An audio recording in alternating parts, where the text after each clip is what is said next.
aussi pour toi.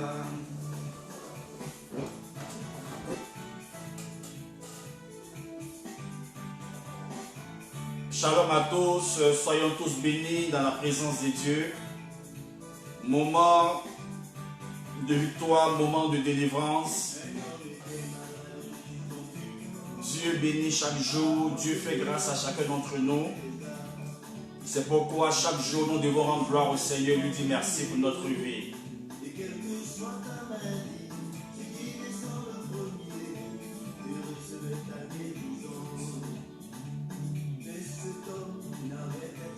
Moment de prière, moment de délivrance, moment de victoire. Fais simplement confiance à Jésus-Christ et tu verras sa gloire. Shalom à toi, Koudia, ma soeur, que Dieu te bénisse. Sois béni, Paul-André. Souba.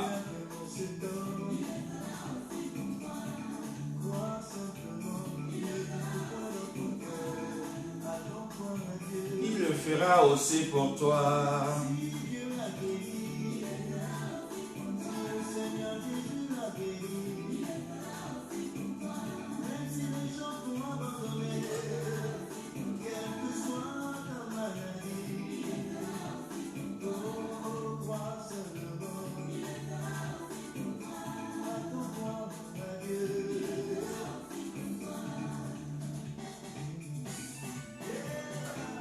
Souba.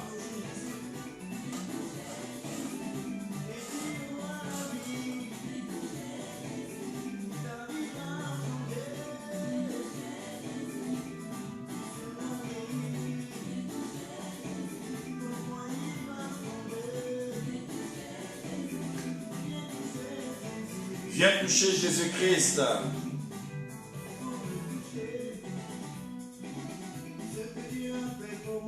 Il le fera aussi pour toi. Shalom, Patricia Patou, Dieu te bénisse.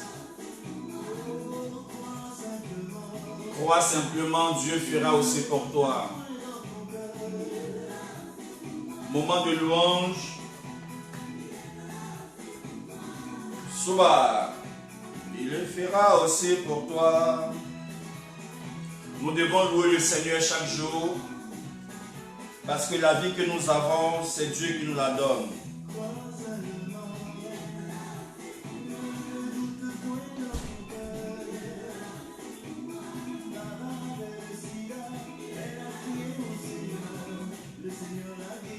Il le fera aussi pour toi. Il le fera aussi pour toi. Il le fera aussi pour toi. Il le fera aussi pour toi. Il le fera aussi pour toi. Il le fera aussi pour toi. Dieu est fidèle. Il le fera aussi pour toi. Il le fera aussi pour toi.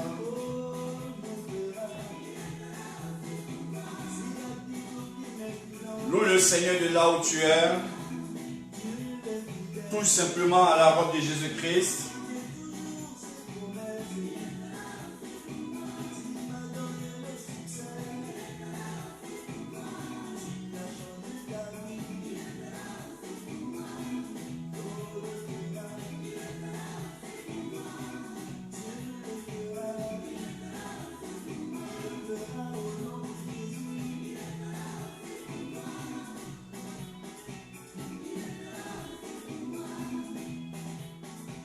Il le fera aussi pour toi.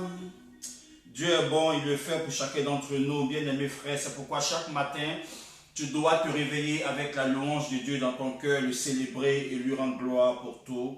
Parce que sans Jésus, nous ne sommes rien et nous ne pouvons rien. Alléluia, Dieu est bon. Moment de louange, moment de célébration. Parce que quelque chose se passe dans notre vie grâce à Jésus-Christ de Nazareth. C'est pourquoi louons le Seigneur. Yes. Il me l'a montré, c'est fait et c'est net. Mais le diable veut le contraire. Il a décidé de me faire échouer. Mais il a menti, oh. Il a menti.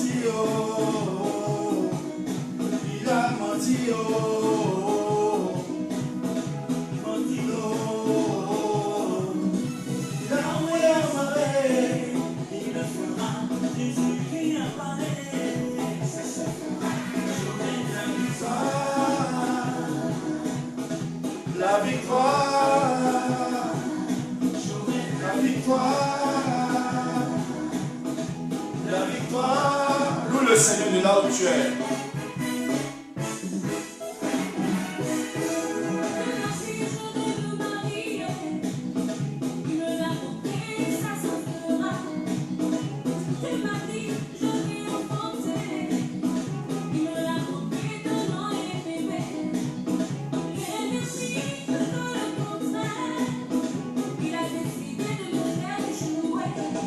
Il a menti, oh. Il a menti, oh.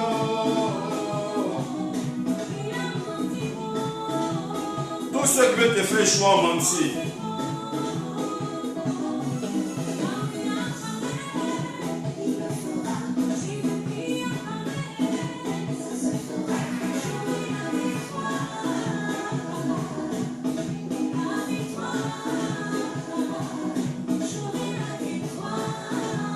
Soba.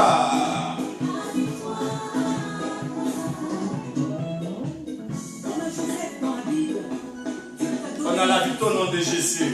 Mais après, il y aura la vallée. Tu connaîtras la souffrance, l'adversité, la tribulation, l'humiliation. Mais dis-toi que toutes ces choses concourent à glorifier le nom de El Shaddai. Parce qu'après la vision et la vallée, ce sera la victoire. Sois prêt à recevoir ces bénédictions en te laissant briser, façonner et modeler par le petit céleste.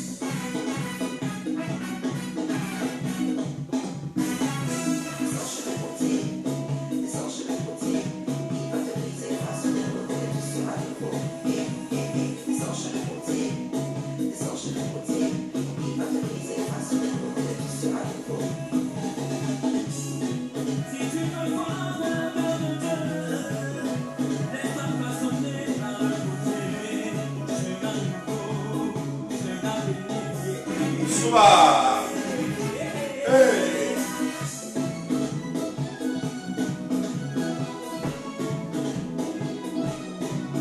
Seul Jésus-Christ nous permet de le louer. Sans Jésus-Christ, nous ne sommes rien. C'est pourquoi de là où tu es, danse. Soba.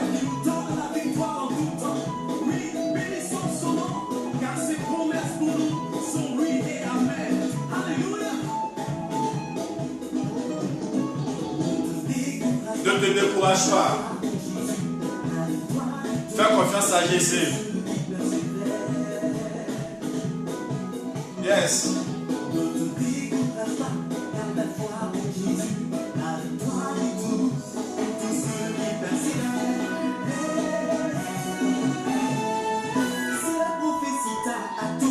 Soba.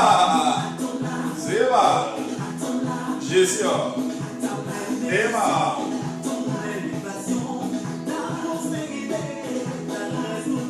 Attends toujours, Jésus-Christ le fera. Soba.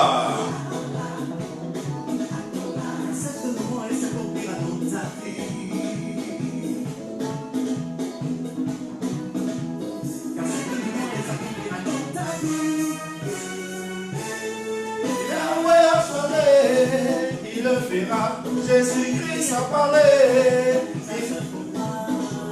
Victoire, j'aurai la victoire. Loue le Seigneur, ma soeur. Tu as déjà la victoire sur la maladie. Tu as la victoire sur les problèmes. Soba, Zéma, Amanzeima, Amanzeima, Zéma, Zéma, Emma, Emma.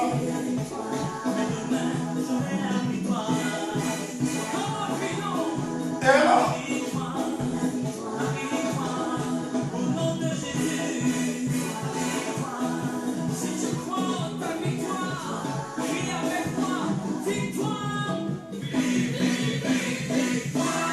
Frère, crois en ta victoire ce matin parce que Jésus-Christ donne la vie. Tu as souffert dans la vie, c'est vrai, mais avec Jésus-Christ, tu iras plus haut. Avec le Seigneur, tu verras encore sa gloire se manifester. C'est pourquoi tous les matins, célèbre le Seigneur. Qui a appelé? Qui a appelé? Qui a appelé? Et si ton mari t'a mis dehors, qui a appelé? Le travail est gâté, qui a appelé? Qui a appelé? Zouzou oublié, la gosse Zouzou oublié, maé. Zouzou oublié, la gosse Zouzou oublié, maé. Zouzou oublié. Frère, nous le Seigneur, pendant que certaines personnes sont couchées à l'hôpital, Jésus te donne la vie, il te donne la santé, il te fait la grâce de parler. Et balé la go, abalé, abalé, abalé la go, abalé, abalé, abalé la go, abalé, abalé, abalé la go.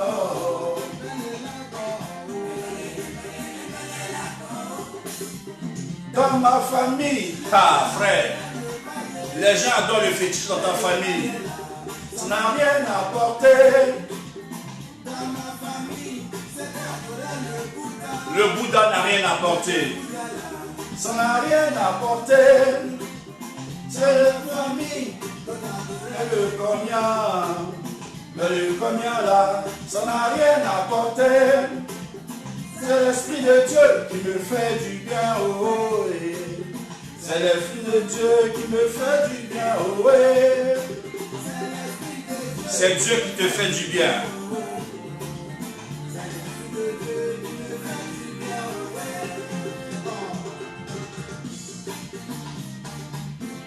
Merci Jésus-Christ pour ce matin.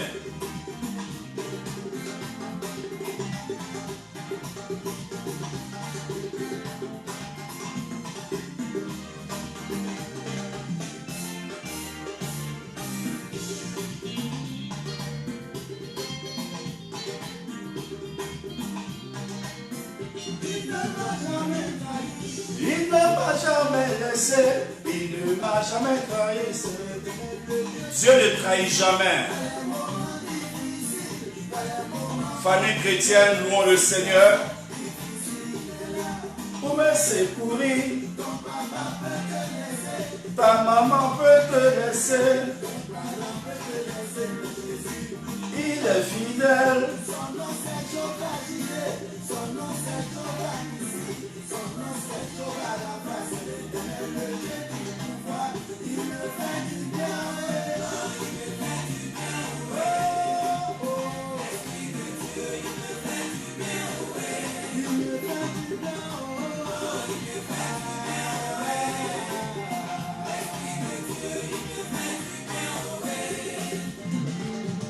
Dieu, ton Esprit Saint, omniscient, omnipotent, qui libère, ça me fait du bien, oh oui. Dieu fait du bien. Sois béni, mon frère Olivier Awas, que Dieu te bénisse.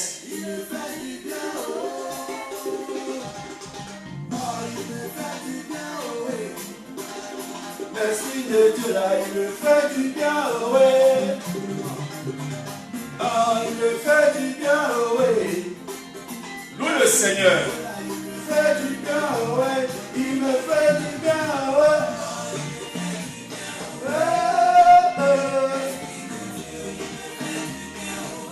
Il me fait du bien, oh ouais. Il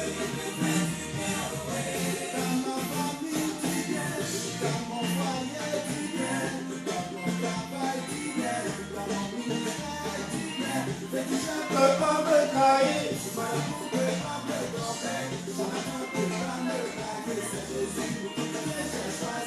il me fait du bien.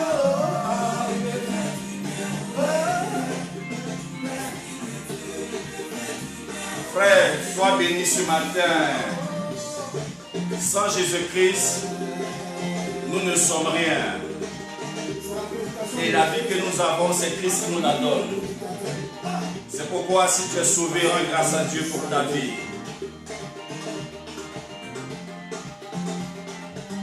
Merci Jésus-Christ pour mes frères et sœurs dans la foi, pour mes frères, pour tous ceux-là même Seigneur qui me suivent ce matin.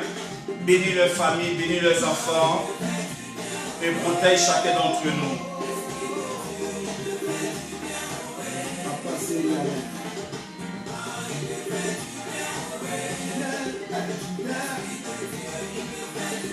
Connectez-vous, nous allons démarrer tout à l'heure. Une dernière louange pour dire merci à Dieu parce que c'est lui qui bénit. Soba, Jésus.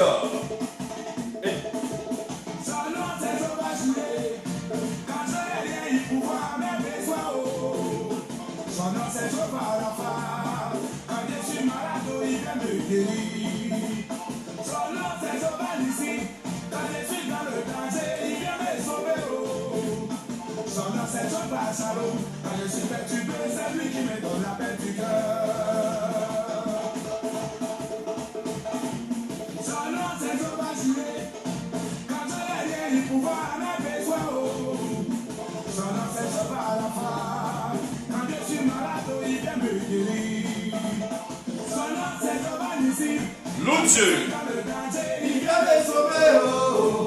son nom c'est Jehovah Shalom. Quand je suis perturbé, c'est lui qui me donne la paix du cœur. Mon vivant est bien soudé. Waouh, c'est soudé. Ah, mon vivant est bien soudé. Mon vivant est bien soudé. Mon vivant est bien soudé. Waouh, c'est soudé. Je n'ai pas peur de quelqu'un. Je n'ai pas peur de ma blaou. Les diables tombent, les petits sorciers. Parce que mon défenseur est soudé. Ah, parce que ton défenseur est soudé. Tu veux pas, je veux avancer. Ah, tu veux pas, je veux me marier. Ah, tu veux pas, je veux voyager. Waouh, c'est soudé. Ah, mon défenseur est soudé. Je n'ai pas peur des maladies. Je n'ai pas peur des problèmes. Parce que mon défenseur est soudé. Ah, parce que mon défenseur est soudé. Tu veux pas, je veux avancer. Tu veux pas, j'aurai des enfants. Ah, parce que mon défenseur est soudé. Ah, oh, c'est soudé.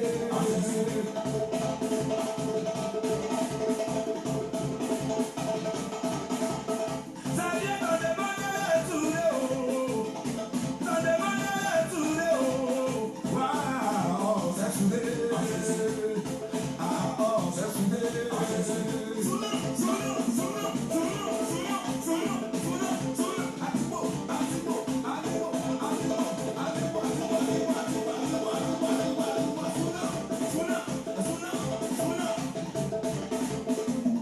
Je n'ai pas peur des persécutions. Je n'ai pas peur des calomnies. Ah, parce que mon défenseur est soudé. Parce que ton défenseur est soudé. Tu veux pas, je veux me marier. Tu veux pas, je veux voyager. Ah, parce que mon défenseur est soudé. Mon défenseur est soudé.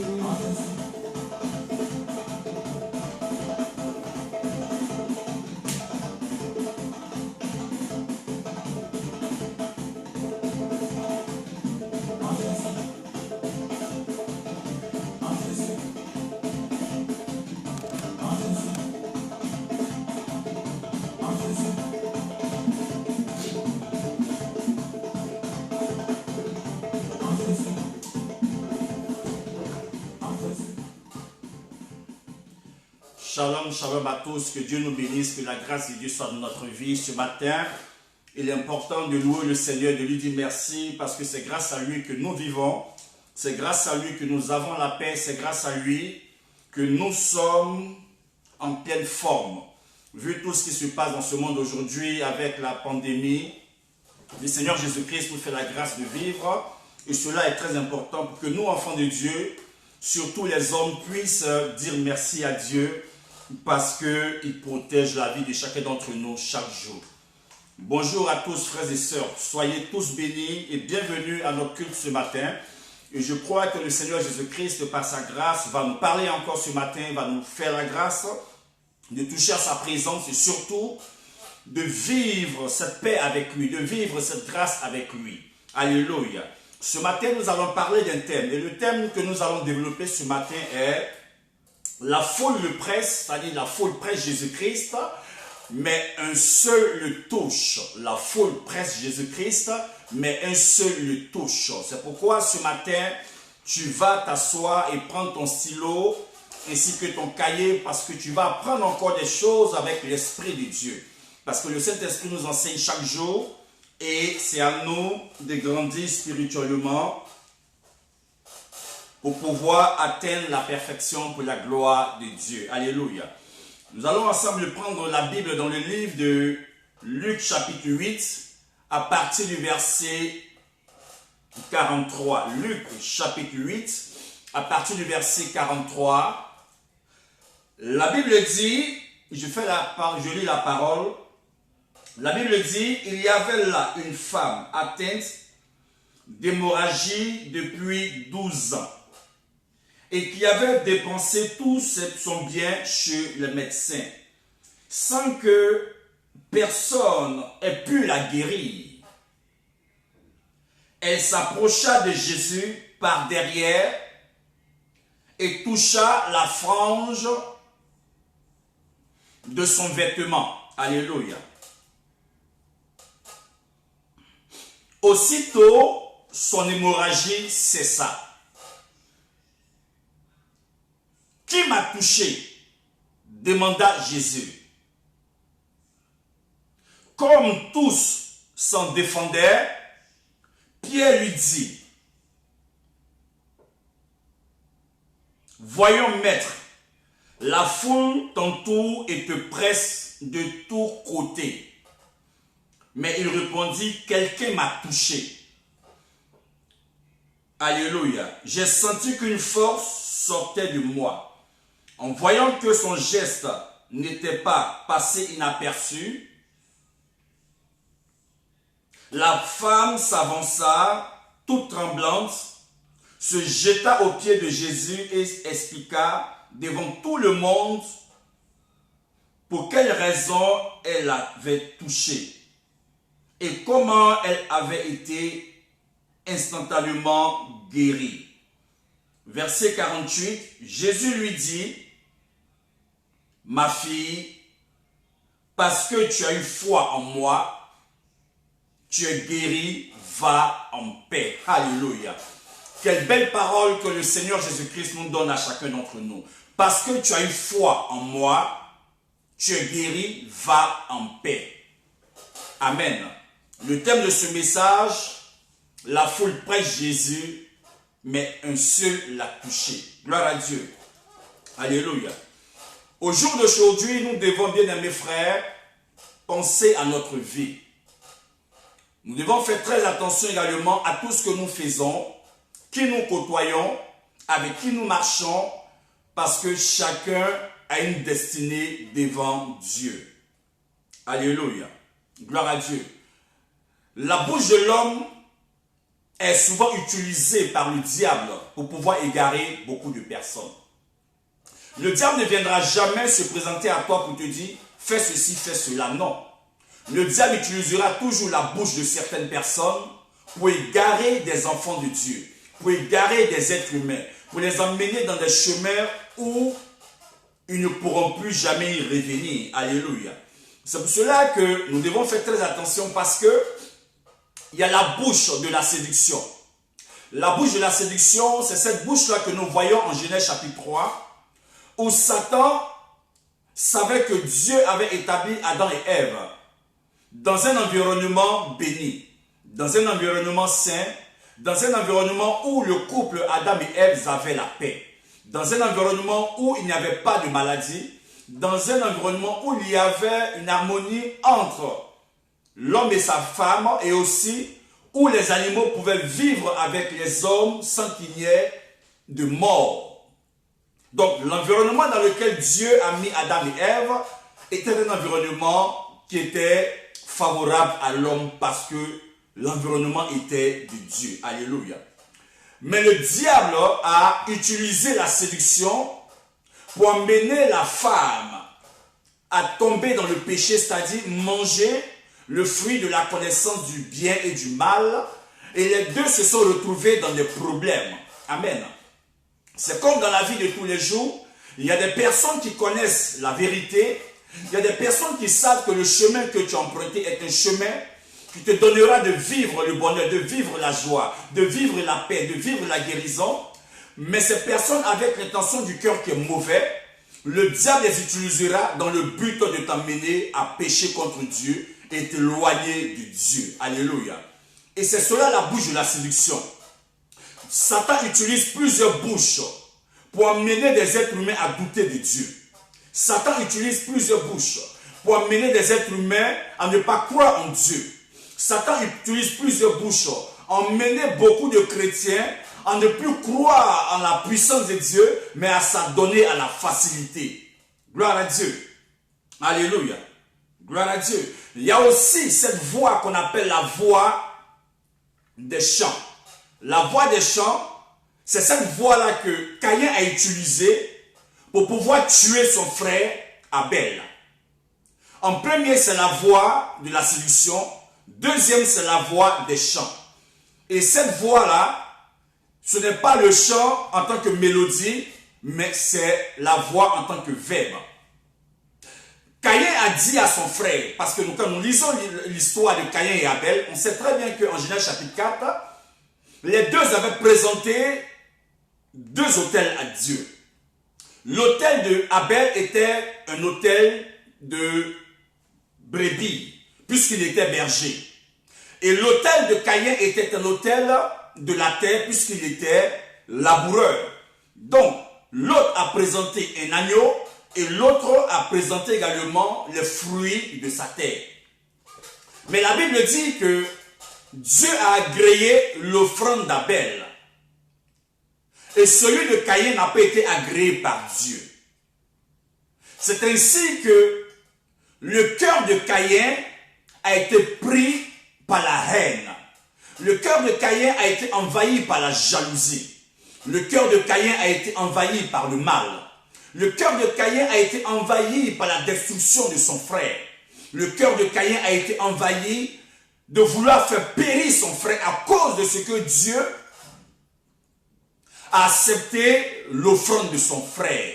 Mais bien aimés frères, Abel et Caïn sont l'image de deux chrétiens. Dans la maison de Dieu, chacun présente une offrande à Dieu.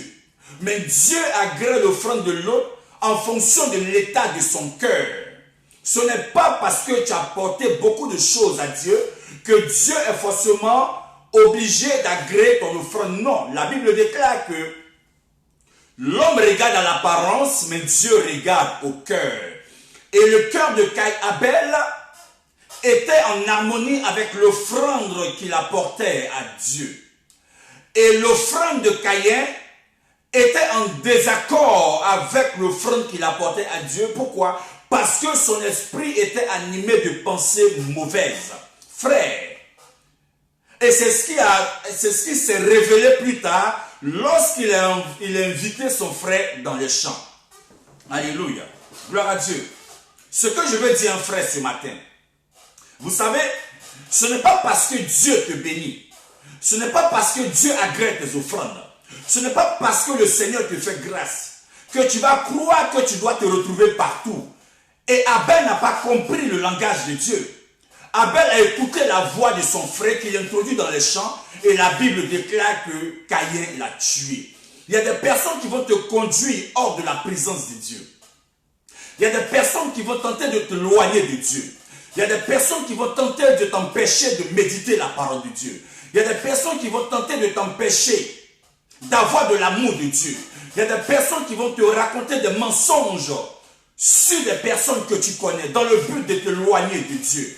Il y a des personnes qui vont utiliser d'autres personnes pour pouvoir te dire des choses pas vraies sur tes frères, sur tes soeurs, dans le but de t'éloigner de Dieu. Mais la Bible dit que Dieu a béni Abel. Il a agréé son offrande. Mais Abel n'a pas écouté Dieu. Et il s'est retrouvé dans les champs et son frère Caïn l'a tué. Combien de personnes aujourd'hui, à cause du miracle que Dieu opère dans ta vie, qui ne cherchent pas une occasion pour t'éloigner de la présence de Dieu pour te tuer. Même si des personnes ne le font pas physiquement, le diable utilisera leur bouche, leur voix, pour t'emmener à sortir de la présence de Dieu pour pouvoir prendre ta vie. C'est pourquoi, mon frère, ma soeur, ce matin, Fais attention aux endroits où tu mets tes pieds. Caïn était cultivateur. Abel était berger. Mais c'est dans les champs que Caïn l'a emmené. En tant que berger, qu'est-ce que tu fais dans le monde? En tant que chrétien, qu'est-ce que tu fais dans le monde qui est le champ? En tant qu'adorateur de Dieu, qu'est-ce que tu fais au milieu des personnes qui n'aiment pas Dieu? En tant que berger, en tant que chrétien, en tant qu'adorateur, en tant que quelqu'un qui aime le Seigneur, comment est-ce que tu peux partiser avec le mal? Frère, Abel était un adorateur, mais il n'était pas quelqu'un de chant. Il était quelqu'un de la présence de Dieu. Abel était un adorateur. Il était une personne qui aimait Dieu. C'est pour cela que Dieu a agréé son offrande. Abel était une personne qui avait de l'amour de Dieu. Il servait Dieu de tout son cœur. Mais la Bible dit que le diable a animé son frère de la haine et son frère l'a trahi en le conduisant dans les champs pour pouvoir le tuer. Combien de frères dans le Seigneur qui ne trahissent pas le frère? Combien de frères dans le Seigneur qui ne préparent pas des coups pour pouvoir détruire le frère? Alors qu'en réalité, nous sommes du même rang. Nous sommes de la même maison. Nous sommes dans la même présence. Nous prions le Seigneur, c'est vrai. Mais une personne qui veut le mal de sa sœur, il n'y a plus d'autres questions à se poser. Qui la personne adore? Qui la personne prie? Qui la personne célèbre? Qui la personne élève? Qui la personne loue? C'est pourquoi, bien mes frères, on peut être tous de la même église. On peut être tous dans la même assemblée, mais rien ne dit qu'on a la même pensée. Rien ne dit qu'on a le même esprit. Rien ne dit qu'on voit dans la même direction. Rien ne dit qu'on a la même orientation que le royaume des cieux. Rien ne dit que nous sommes assis parce que nous voulons, frère, être sauvés. Il y a certains qui ont une mentalité de sorcier. Il y a certains qui ont une mentalité de méchant. Il y a certains qui ont une mentalité de tueur. Il y a certains qui ont une mentalité de jaloux. Il y a certains qui ont une mentalité d'hypocrite. Il y a certains qui ont une mentalité de haine. Il y a certains qui ont une mentalité de vengeance. Il y a certains qui ont une mentalité d'amour. Il y a certains qui aiment le Seigneur. Il y a certains qui pardonnent. Il y a certains qui veulent avancer avec Dieu. Donc, frères et sœurs, nous devons ouvrir notre esprit parce que les temps sont mauvais. Alléluia. Gloire à Dieu. Alléluia. Certains, par imprudence, sont tombés dans une mort prématurée. Par imprudence, Abel est mort de façon prématurée. Il n'a pas vu de destinée, il n'a pas eu d'enfant, il ne s'est pas marié, il n'a pas connu la gloire, il n'a pas connu la joie, il n'a pas connu même les pensées de son cœur à pouvoir réaliser certaines choses. C'est ainsi que beaucoup de frères meurent de façon prématurée. Ils n'écoutent plus Dieu. Ils font plus confiance aux hommes qu'à Dieu. Ils n'écoutent plus Dieu. Ils font plus confiance à leurs amis qu'à Dieu. Ils n'écoutent plus Dieu. Ils font plus confiance aux personnes qui les entourent. Et ils ne font plus confiance à Dieu. L'imprudence a tué vite des personnes. L'imprudence a tué vite des vies. L'imprudence a mené des personnes dans une mort prématurée. C'est pourquoi dans la vie, quand tu veux vivre longtemps, frère, il te faut vivre avec prudence. Dans la vie, lorsque tu veux vivre, il te faut vivre avec prudence. On ne vit pas dans le hasard. On ne vit pas comme on veut. Mais on vit avec prudence. Là où on met les pieds, on y réfléchit. Là où on doit partir, on y réfléchit. Ce qu'on doit faire, on y réfléchit. Parce que beaucoup se sont vus empoisonnés. Ils sont morts parce qu'ils ont fait confiance à des hommes. Beaucoup ont fait confiance à leurs amis. Leur mari a été arraché. Beaucoup de maris ont fait confiance à leurs amis. Ils ont fini par prendre leurs femmes. Écoutez-moi bien. Le diable ne rentrera pas dans un foyer pour détruire un foyer. Mais le diable utilisera un homme pour salir ton mari, pour salir ta femme, pour salir ton épouse, dans le but de briser votre foyer, dans le but d'apporter des problèmes dans votre couple. C'est pourquoi soyons prudents. Faisons très attention, ne marchons pas dans l'imprudence, parce que tous les hommes que nous voyons sur la terre ne pensent pas comme nous. Tous les hommes que nous voyons sur la terre ne réfléchissent pas comme nous. Tous les hommes que nous voyons sur la terre ne marchent pas comme nous. Tous les hommes que nous voyons sur la terre n'ont pas une vision du royaume comme nous. Abel est mort par imprudence. Beaucoup de frères dans le Seigneur sont morts dans l'imprudence. Beaucoup de frères dans le Seigneur ont perdu la vie de façon prématurée. Frères, alléluia.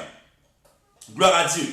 Alléluia. C'est pour cela que dans notre vie de tous les jours, nous devons nous référer à la volonté de Dieu. La volonté de Dieu, c'est sa parole. La volonté de Dieu, c'est sa pensée. La volonté de Dieu, c'est ce que toi, tu dois faire venant du trône. Et la Bible va nous dire que l'amitié de Jonathan et de David était une amitié réelle, était une amitié vraie, était une amitié de protection, était une amitié qui empêchait l'autre de mourir, était une amitié qui empêchait l'autre de vivre des problèmes, parce que Jonathan aimait David, David aimait Jonathan, et leur amitié a donné à leur âme d'être liée, ce qui veut dire que ce que Jonathan vivait, David aussi le vivait. Ce que David vivait, Jonathan le vivait. Mais bien aimés frères, aujourd'hui dans ce monde où nous sommes là, il n'y a plus d'amis. Les amis sont faux. Les amis ne sont pas vrais. Les amis marchent avec toi parce qu'ils ont certaines idées dans la tête. Soit c'est pour tirer profit de toi, ou soit c'est pour te détruire. Frère, il n'y a plus de véritables amis. C'est pourquoi dans ton amitié, les gens te diront ma soeur de sang, mon frère de sang, moi seul mon frère, moi seul ma soeur. Ce ne sont que des paroles d'hypocrisie. Parce que le jour où tu auras des problèmes, ton ami t'abandonnera. Le jour où tu auras des difficultés, ton ami te laissera. Le jour où tu auras un malheur, tes amis t'abandonneront, frère. Fais très attention parce qu'il n'y a pas d'amitié sur la terre. Mais l'amitié de Jonathan et de David était une amitié vraie, une amitié loyale, une amitié de fidélité. Qui est ton ami qui est fidèle à toi? Qui est ton ami qui est loyal à toi? Qui est ton ami qui est capable de te protéger pendant que ton frère te critique? Qui est ton ami qui est capable de te défendre pendant que des personnes cherchent à te tuer? Qui est ton ami qui est capable de te défendre pendant que des gens sont en train de créer des pièges pour t'emmener dans la mort? Qui est ton ami qui est capable de te défendre pendant que des gens sont en train de préparer des coups, fomenter des coups pour t'empoisonner? Qui est ton ami pour t'empêcher de ne pas manger un poison? Qui est ton ami pour t'empêcher de ne pas manger quelque chose qui va te détruire? Qui est ton ami qui va défendre même ton couple? Qui est ton ami qui va défendre même ton mariage? Qui est ton ami qui va défendre également tout ce que tu fais? Non, il n'y a pas d'amis sur la terre. Ton ami peut te critiquer chez ton ami. Ton ami peut te critiquer chez notre ami. Ta soeur peut te critiquer chez notre soeur. Ta soeur peut te critiquer partout, frère. Les gens ne sont plus vrais sur la terre. On dit c'est mon ami. Non, le véritable ami, frère, que je veux te dire ce matin, frère, le véritable ami qui n'abandonne pas, le véritable ami qui ne lâche pas, le véritable ami qui ne va pas te laisser dans des problèmes, le véritable ami qui ne va pas te laisser dans le malheur, le véritable ami qui ne va pas te laisser souffrir, le véritable ami qui ne va pas te laisser pleurer, le véritable ami qui va te libérer de la souffrance, le véritable ami qui va te libérer également des pièges de la sorcellerie. Lui, ce véritable ami, frère, c'est Jésus-Christ de Nazareth. Jésus-Christ de Nazareth, c'est l'ami fidèle. Jésus-Christ ne va jamais exposer ta vie à des amis, non. Jésus-Christ ne va jamais s'asseoir chez quelqu'un pour parler de ta vie, des secrets de ta vie, non. Jésus-Christ ne va jamais se retrouver dans un endroit pour dire à quelqu'un, voici telle ou telle chose qui passe, non. Jésus-Christ est le sauveur du monde. C'est pourquoi, frère, reviens à la vérité, reviens au Seigneur, si réellement tu veux sauver ton âme. Alléluia. Gloire à Dieu. Alléluia. Faisons très très attention. C'est pourquoi faisons très attention dans notre vie. On peut être chrétien, c'est vrai. On peut être fidèle à son mari, c'est vrai. On peut aller à l'église, c'est vrai. Mais si la bouche est sale, frère, tu peux perdre le royaume des cieux. Et il y a des chrétiens, leur bouche est sale. Il y a des chrétiens, ce qui sort de leur bouche, c'est des insanités. Il y a des chrétiens, leur bouche est sale. Ce qui sort de leur bouche, c'est des malédictions. Il y a des chrétiens, leur bouche est sale. Ce qui sort de leur bouche, c'est la destruction des gens. Il y a des chrétiens, leur bouche est sale. Ce qui sort de leur bouche, c'est le malheur des gens. Il y a des chrétiens, leur bouche est très sale parce qu'ils parlent mal. Il y a des chrétiens, leur bouche est sale parce que c'est des insultes. Il y a des chrétiens, leur bouche est sale parce qu'ils souhaitent toujours que les autres aient des problèmes. Il y a des chrétiens, leur bouche est très sale, frère. La personne peut être belle à l'apparence, mais sa bouche est remplie de boue, sa bouche est remplie d'impureté, sa bouche est remplie de saleté, sa bouche est remplie de choses qui ne sont même pas, qu'on ne peut même pas entendre. Pour elle, c'est normal. Frère, si tu adores Dieu avec une bouche qui est sale, comment est-ce que tu peux être béni? Si tu dis que tu es chrétien alors que ta bouche est sale, comment est-ce que tu peux voir la gloire de Dieu se manifester dans ta vie? La Bible dit en Matthieu chapitre 5 verset 8, heureux ceux qui ont le cœur pur car ils verront Dieu.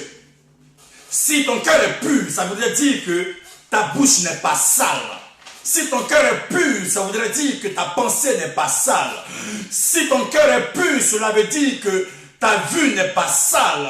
Tu ne vois pas le malheur des gens, mais tu vois le bonheur des gens. Si ta vue est propre, tu ne vois pas la destruction de ton frère, mais tu vois son élévation. Si ta vue est propre, tu ne vois pas la chute de ton frère, mais tu vois son positionnement. Si ta vue est propre, frère, tu ne vois pas le divorce dans le couple de ton frère, mais tu vois le lien dans le couple jusqu'à ce que Jésus revienne.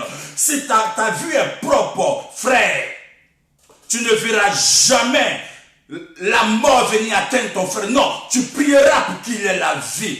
Beaucoup de chrétiens disent qu'ils aiment Dieu, mais en réalité, cela représente un mensonge parce qu'ils sont hypocrites. Ils ne sont pas vrais. Ils ont une apparence de la piété, mais l'intérieur est faux. L'homme intérieur n'est pas vrai. L'homme intérieur n'est pas juste. Et tous les matins, nous allons adorer Dieu. Tous les matins, nous allons célébrer Dieu. Mais en réalité, qui nous trompons? Nous nous trompons nous-mêmes. Nous nous mentons à nous-mêmes. Parce que Dieu juge les cœurs et les reins. Dieu sait. Si tu es vrai, le Seigneur le sait. Si tu es faux, le Seigneur le sait. Si tu es correct, le Seigneur le sait. Les hommes peuvent ne pas savoir qui tu es. C'est normal parce qu'ils ne sont pas Dieu. Mes frères, ma soeur, le sucre ne deviendra jamais du sel. Et le sel ne deviendra jamais du sucre. Tu as beau cacher ton comportement, tu as beau cacher ton caractère, tu as beau cacher ce que tu es, tôt ou tard, Dieu finira par montrer qui tu es. C'est pourquoi dans la vie, faisons attention. Nous ne sommes pas maîtres de notre vie. Nous ne sommes pas maîtres de notre destinée. Il n'y a que Dieu seul qui dirige notre vie. Il n'y a que Dieu seul qui dirige notre destinée. Il n'y a que Dieu seul qui a notre vie entre ses mains. Alléluia. Aujourd'hui, nous vivons, frères, dans un monde qui est malade. Nous vivons dans un monde qui est souffrant. Nous vivons dans un monde où il n'y a plus d'amour. Nous vivons dans un monde où il n'y a plus de paix. Nous vivons dans un monde où il n'y a plus de frères. Nous vivons dans un monde où chacun doit compter sur Dieu. Où chacun doit se mettre entre les mains de Dieu. Parce que tout ce que la Bible nous dit, c'est la réalité. Si Caïn n'a pas eu de la compassion pour tuer son propre frère de sang, ce qui revient à dire que même dans des familles biologiques, il peut aussi y avoir des personnes remplies de haine qui sont capables d'empoisonner leurs propres frères de sang, qui sont capables de tuer leurs propres sœurs de sang, qui sont capables d'anéantir leur frère qui est en train de prospérer, qui sont capables d'arrêter la vie de celui-là même qui est en train d'être élevé. Si Caïn n'a pas eu peur de tuer Abel, je veux te dire que des gens peuvent ne pas avoir peur de te tuer. Les gens peuvent ne pas avoir peur de me tuer. C'est pourquoi, mon frère, ma soeur, je préfère être spirituel et chercher Dieu que de vivre en tant qu'homme charnel.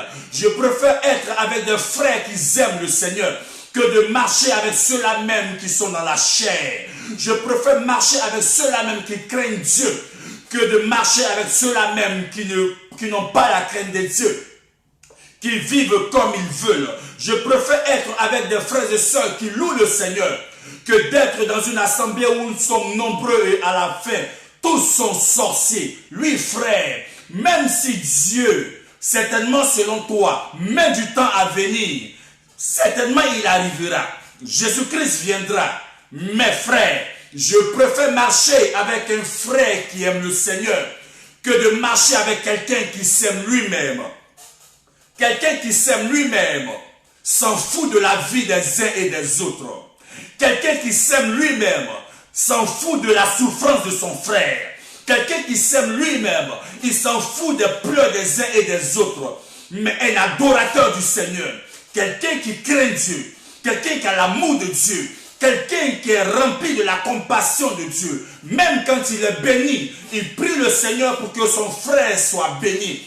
Il prie le Seigneur pour que sa sœur soit délivrée.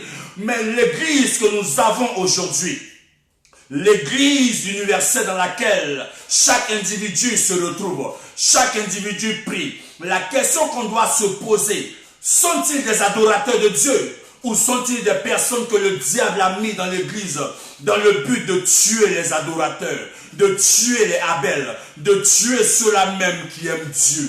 Frère, aujourd'hui, il n'y a plus d'amour sur cette terre. C'est pourquoi tu dois revenir à Dieu. Alléluia. Dieu a donné un territoire à chacun. Et c'est à chacun de gérer son territoire. C'est à chacun de veiller sur son territoire. Quand Dieu a donné le territoire à Adam et Ève, voyez-vous la désobéissance de Ève et Adam a amené des problèmes dans le couple. Adam et Ève se sont cachés l'un et l'autre. La deuxième des choses, la Bible dit que l'accusation est rentrée dans le couple. Aujourd'hui, bien-aimés frères, combien de fois on ne s'accuse pas dans nos foyers? Combien de fois on ne s'accuse pas entre mari et femme? Alors qu'on doit être unis, on doit vivre ensemble, on doit marcher dans l'amour de Dieu. Mais le diable a fait rentrer la division. Il a fait rentrer la mort jusqu'au point où Caïn a tué son frère. Et il a mené également l'isolement, où Caïn était obligé d'être isolé par Dieu. Frère, ouvrons notre yeux, parce que les temps sont mauvais. Et Jésus-Christ sera là bientôt. Alléluia. Gloire à Dieu. Qu'est-ce que la Bible va nous dire en Apocalypse chapitre 12? Apocalypse chapitre 12 à partir du verset 12. La Bible va nous dire quelque chose d'important, frère, que beaucoup de chrétiens ignorent. Apocalypse chapitre 12 à partir du verset 12. Qu'est-ce que la Bible va nous dire?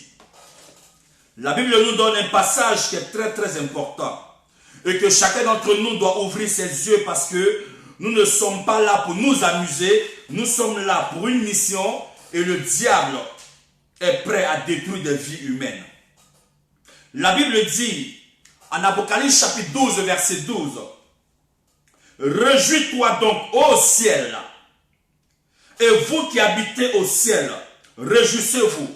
Vous qui êtes chrétiens, réjouissez-vous. Vous qui êtes enfants de Dieu, réjouissez-vous. Vous qui avez accepté Jésus-Christ, réjouissez-vous. Vous qui avez pris part à l'autel de Christ, réjouissez-vous. Vous qui avez porté votre croix, réjouissez-vous. Mais la Bible dit, mais malheur à la terre. Voyez-vous, il y a déjà un malheur sur la terre.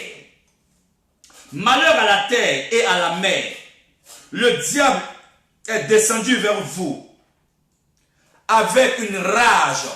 Le diable est descendu sur la terre. Mais vers qui? Vers les hommes. Vers les hommes de la terre. Le diable est descendu vers les hommes de la terre avec une rage, sachant qu'il lui manque un peu de temps. Sachant qu'il lui manque un peu de temps. Donc dans ce peu de temps, le diable est en train de travailler pour amener beaucoup de personnes en enfer. Pendant que des frères et sœurs se convertissent, beaucoup de chrétiens rétrogradent. Pendant que beaucoup de personnes prient le Seigneur, il y a beaucoup de frères dans le Seigneur qui jouent avec leur vie chrétienne. Pendant qu'il y a des gens également qui cherchent Dieu de tout leur cœur, il y a certains qui vont à l'église comme s'ils allaient dans une association. Mon frère, le diable est descendu sur la terre et il cherche à détruire. Alléluia. Gloire à Dieu. Il est descendu sur la terre et il a animé certaines personnes qui n'ont pas Dieu dans leur vie. Il a mis en eux la jalousie. Alléluia. Certaines personnes sont jalouses aujourd'hui. Et nous le constatons, nous voyons beaucoup de témoignages où des êtres humains sont capables d'empoisonner leurs amis. Où certaines personnes sont capables d'ôter la vie de certaines personnes. Le diable utilise tous ceux qui ont un mauvais cœur pour détruire l'être humain.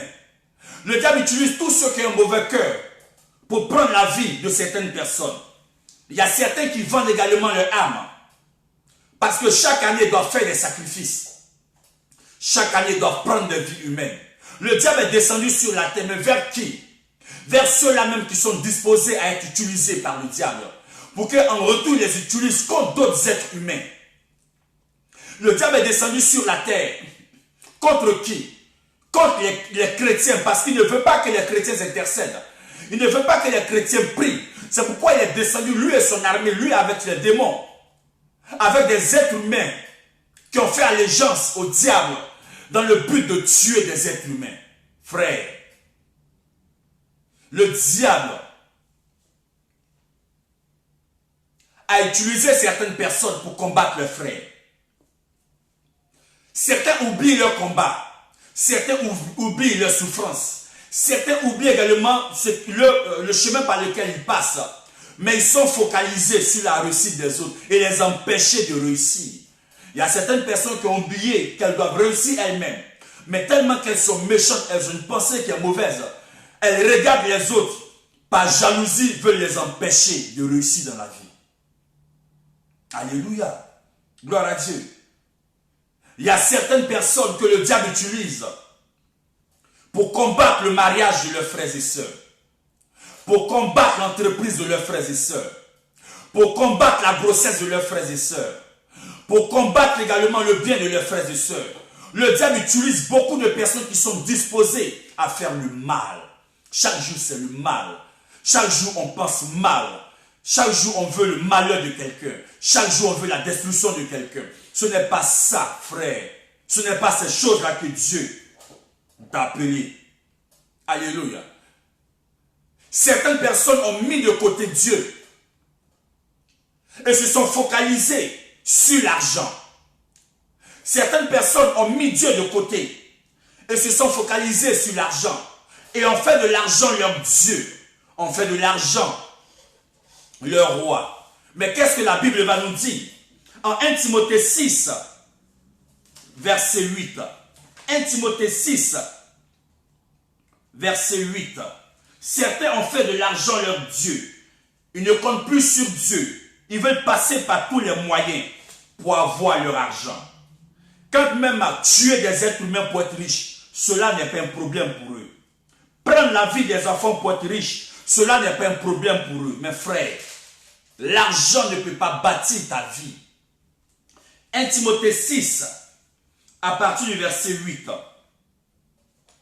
La Bible dit, tant que nous avons la nourriture et vêtements, nous nous en contentons. Voyez-vous, Dieu te permet de manger, c'est une grâce. Dieu te permet de te vêtir, c'est une grâce. Mais au verset 9, il dit, ceux qui veulent à tout prix, ceux qui veulent à tout prix s'enrichir, ceux qui veulent à tout prix s'enrichir, c'est-à-dire à tout prix, c'est au prix même de leur vie. Au prix de leur vie, ils veulent s'enrichir. Au prix de leur vie, ils font des sacrifices humains. Au prix de leur vie, ils prennent des enfants. Au prix de leur vie, ils détruisent leur vie. Au prix de leur vie, ils anéantissent des familles parce qu'ils veulent devenir riches. Parce qu'ils veulent qu'on parle d'eux. Or, la Bible dit, si tu as la nourriture, tu as le vêtement, il faut t'en contenter. Cela est déjà une bonne chose. Qui bénit, c'est Dieu.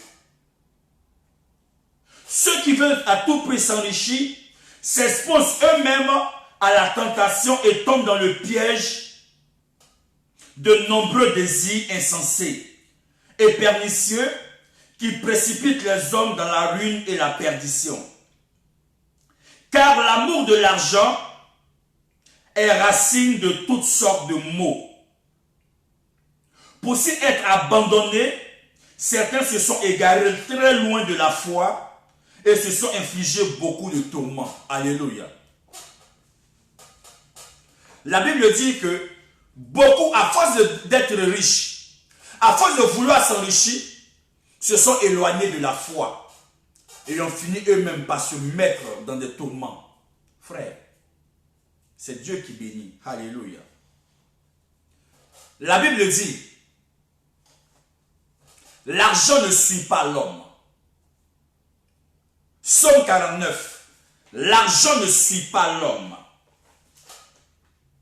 Ceux qui mettent Dieu de côté et qui pensent que l'argent peut tout faire dans ce monde, c'est du mensonge.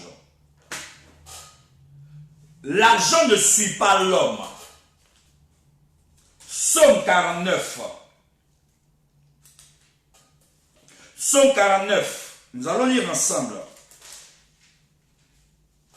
Verset 17.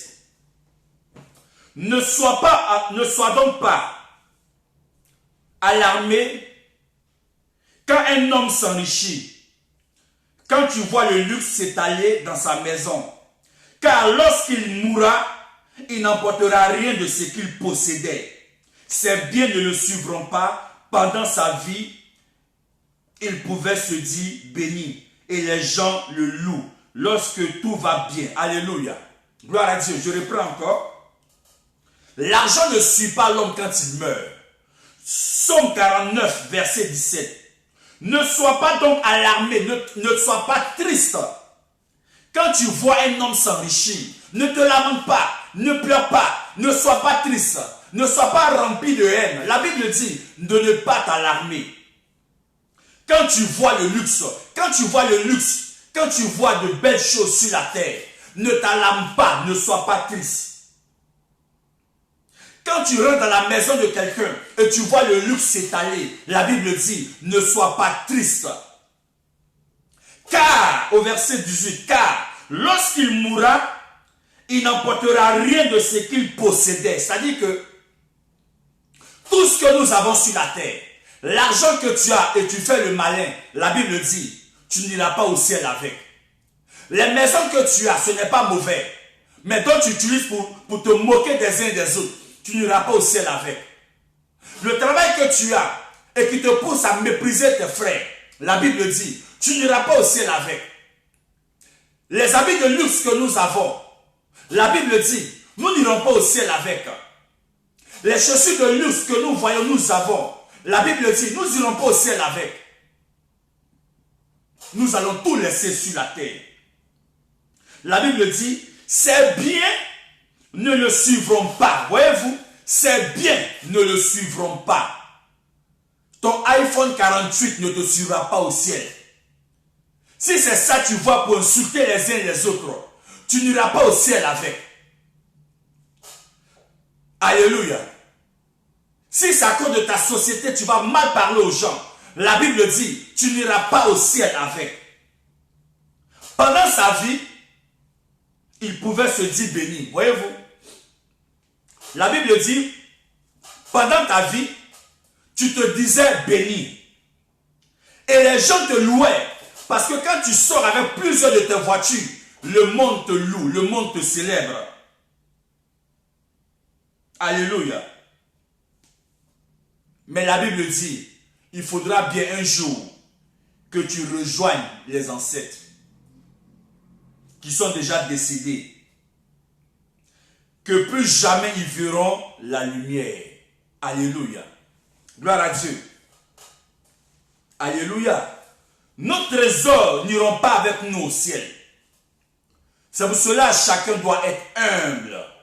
Chacun doit craindre Dieu. Et la Bible dit que ne te dis pas que tout ce que tu as obtenu, tu l'as obtenu par ta force. Crains Dieu. Crains Dieu. Crains Dieu. Ce n'est pas parce qu'aujourd'hui tu travailles que ton frère qui ne travaille pas n'est rien. Ce n'est pas parce qu'aujourd'hui, peut-être que tu es résident, que celui qui n'est pas résident n'est rien. Ce n'est pas parce qu'aujourd'hui Dieu t'a fait la grâce, tu as ta nationalité de tel ou tel pays, que ceux qui sont autour de toi ne sont rien. Tout ce que tu as pu avoir, c'est par grâce de Dieu. Et aussi que Dieu te fait grâce.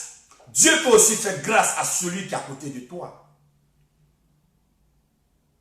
Le chemin de la vie, on ne le connaît pas. Le chemin de la vie, on ne sait pas là où ça nous emmène. Mais tout ce que nous avons, nous allons laisser tout sur la terre. Il y a des personnes, parce qu'ils ont obtenu certaines choses, ils ont la pensée d'écraser les autres frères. La Bible dit, tu n'iras nulle part avec. La Bible dit, tu n'iras nulle part avec. C'est qu'aujourd'hui, Dieu leur a fait la grâce, ils ont une voiture. Mais ils deviennent très orgueilleux. Les épaules se lèvent, la tête quitte le cou. Et ils méprisent tous ceux qui sont autour d'eux. Mais le même Dieu qui t'a fait grâce, il peut élever demain celui que tu méprises. Le même Dieu qui t'a ouvert les portes, mais le même Dieu peut ouvrir plusieurs portes à celui que tu rejettes. Le même Dieu qui t'a élevé. Il peut bénir celui que tu traites de malheureux. N'ayons jamais de langage d'insulte dans notre bouche. Parce qu'avant d'être béni, on a souffert. Avant d'avoir ce qu'on a, on est passé par un chemin. Et le chemin par lequel tu es passé, il y a d'autres qui sont passés par des chemins pires, mais Dieu leur a fait grâce. Arrêtons un peu, nous qui sommes chrétiens, on n'est pas comme les gens du monde. Jésus a changé notre cœur. Ayons un peu de compassion dans notre vie. Ayons un peu d'amour dans notre cœur. Et aimons les gens, aimons les hommes. N'apprenons pas à aimer, mais aimons les gens. On n'apprend pas à aimer, on aime. Soit tu aimes ou tu n'aimes pas. Quand on voit des frères dans le Seigneur qui peuvent s'asseoir pour salir des frères, pour dire du mensonge sur des sœurs, pour dire des choses mauvaises, alors que ces personnes elles-mêmes, elles ont déjà un orchestre qui joue dans leur tête. Pendant que tu es en train de faire du bruit dans la vie de ton voisin, il y a déjà une chorale qui joue dans ta tête. Le jour où la chorale va faire sortir les problèmes de ta vie, est-ce que tu seras capable de supporter comme ton frère a supporté ou a souffert? Ayons un peu d'amour dans notre cœur si réellement nous sommes chrétiens. Apprenons à soutenir les uns et les autres. Aujourd'hui, l'église qui est censée être la maison de Dieu, où on vient recevoir la paix, où on vient recevoir l'amour, où on vient recevoir le vivre ensemble. Mais on a toujours des individus qui refusent de se convertir. Le cœur est mauvais avec un esprit noir, des yeux noirs avec une vision floue. Mais comment l'église peut évoluer? Mais pendant que tu es en train de prier, mais qui tu pries alors que tu n'aimes pas ton frère, tu détestes ta soeur? Qui tu pries alors que tu veux détruire ton prochain? Qui tu pries alors que tu es orgueilleux? Frère, arrêtons ces genres de choses.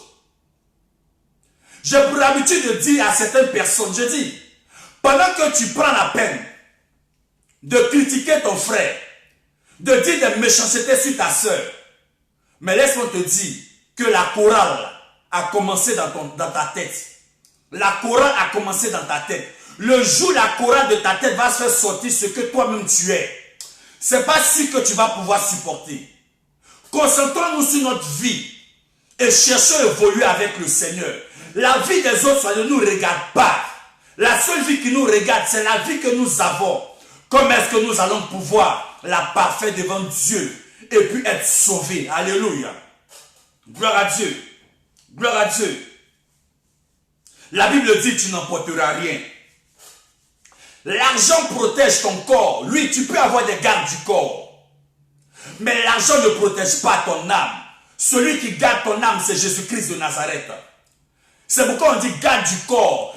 L'argent protège ton corps, mais l'argent ne protège pas ton âme. Tu peux avoir tout l'argent que tu veux, tout l'or que tu veux. Tu auras les gardes du corps, c'est vrai. Mais quand tu iras dormir, ces gardes du corps là vont dormir en même temps que toi. Mais qui va protéger ton âme? Qui va protéger ton âme dans ton sommeil? Pendant que les sorciers sont en train de te poursuivre, aucun garde du corps ne viendra prendre ta défense. Pendant que les sorciers sont en train de se préparer à t'anéantir, les gardes du corps sont en train de dormir. Pendant que les sorciers sont en train de faire leur réunion sur toi, les gardes du corps sont en train de dormir. Pendant que les sorciers sont en train de déclarer des paroles négatives sur toi, les gardes du corps sont en train de dormir. Ton argent ne protégera pas ton âme. Ton argent ne protégera pas également ta personne. Mais c'est simplement ton corps, ce qui est périssable, ce qui va pourrir. C'est ce que les gardes de corps peuvent protéger. Mais ton âme, qui va protéger ton âme? Celui qui va protéger ton âme, c'est celui-là même qui t'a créé. Celui-là même qui t'a fait.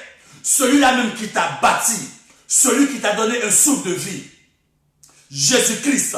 Donc frère, l'argent ne fait pas toutes choses. L'argent ne fait pas toutes choses. pendant que tu dors, les gars du corps dorment. Mais quand tu as Jésus-Christ, pendant que tu dors, Jésus-Christ veille sur toi. Alléluia.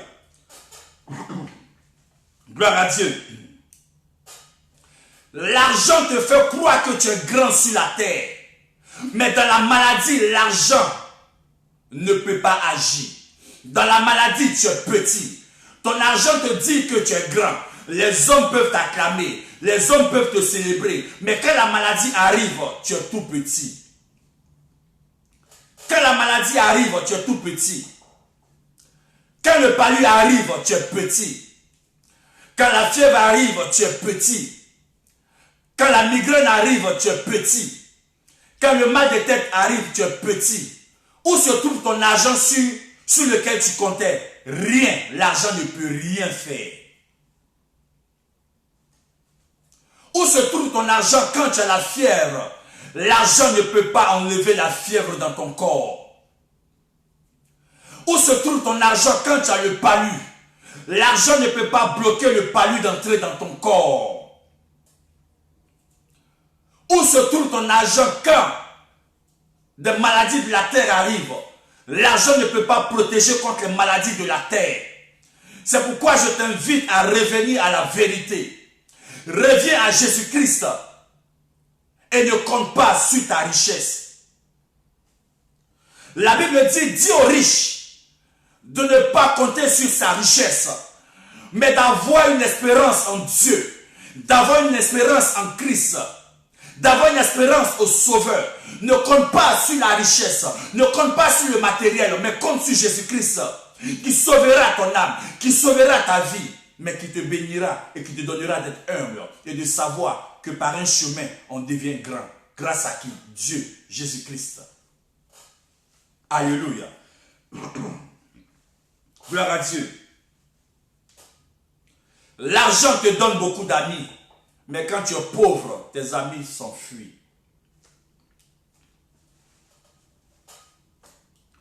L'argent réunit 150 bâches pendant les funérailles. Tout le quartier se réunit. Mais quand il s'agit d'enterrer la personne, le quartier se retourne.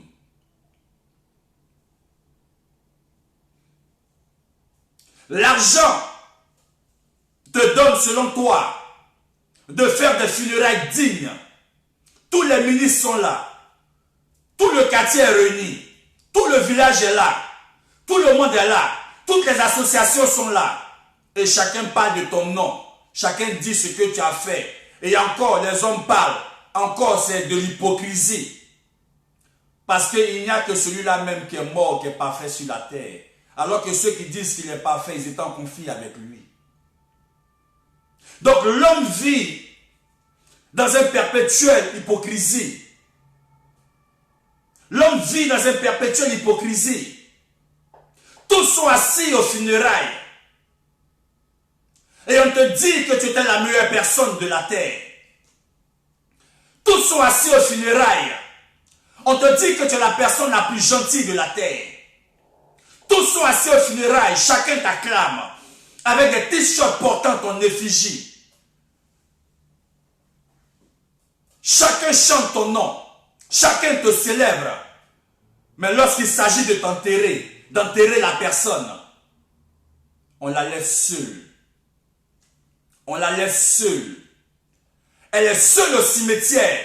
Où sont-ils ceux qui te louaient dans le quartier?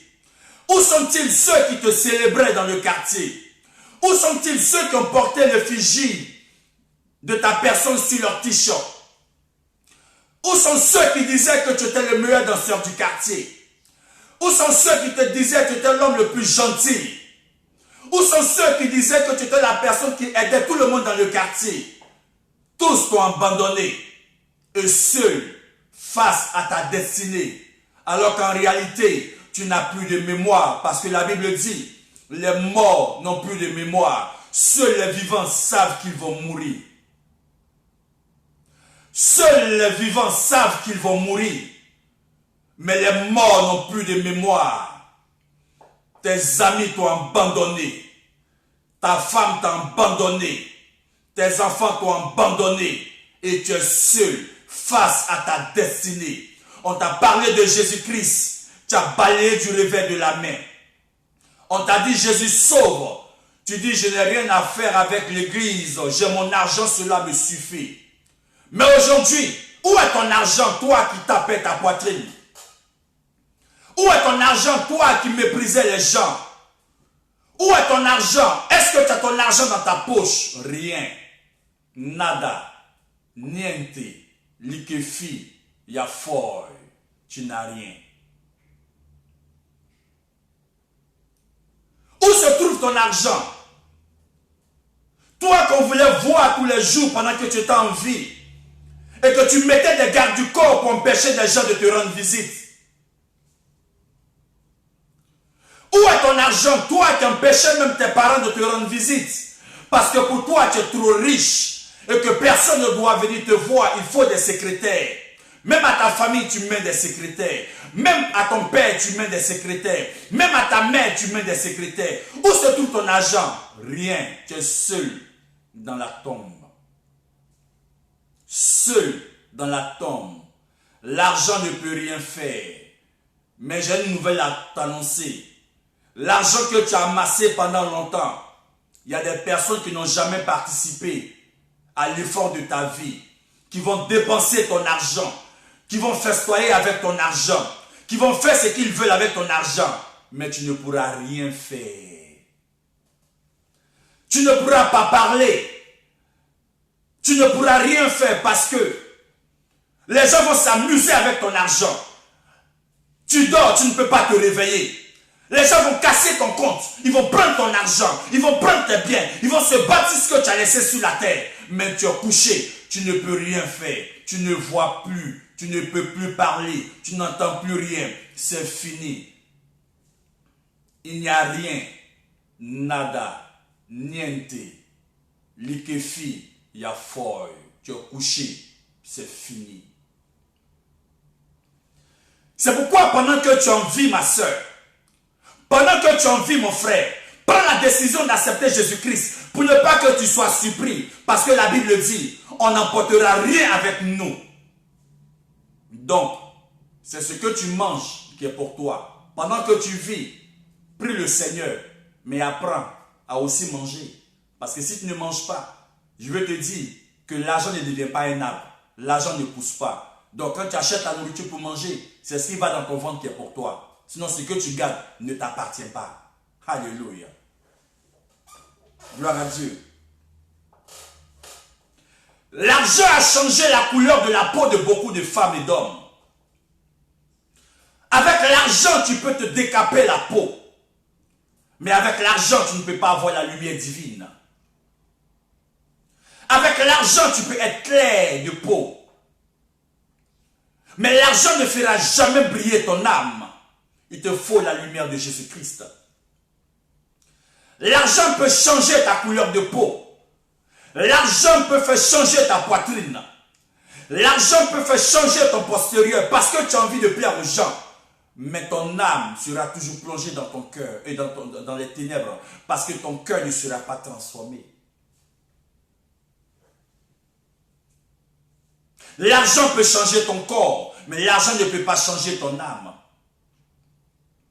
Celui qui juge les sentiments de nos cœurs, c'est le Saint-Esprit.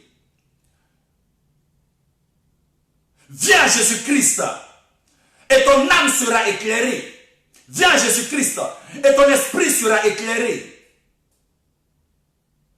Rachète le temps pendant que tu es encore en vie. Pour ne pas te retrouver un jour là où tu auras le regret éternellement. Alléluia. Gloire à Dieu.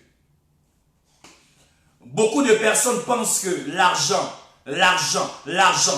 frère, l'argent sert à faire des dépenses. Mais ne fais pas de l'argent ton Dieu.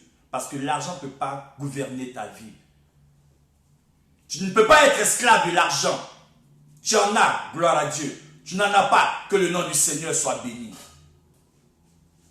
Mais tu ne peux pas torturer ton esprit parce que tu veux forcément être riche. Alléluia. Gloire à Dieu. Tu ne peux pas torturer ton esprit pendant que demain, tu ne sais pas qu'est-ce qui va se passer. Je veux parler à une frère, je veux parler à une soeur. Toi qui vis que pour de l'argent, à cause de l'argent, tu es en conflit avec tout le monde. À cause de l'argent, tu méprises ton prochain. À cause de l'argent, tu insultes tes pasteurs.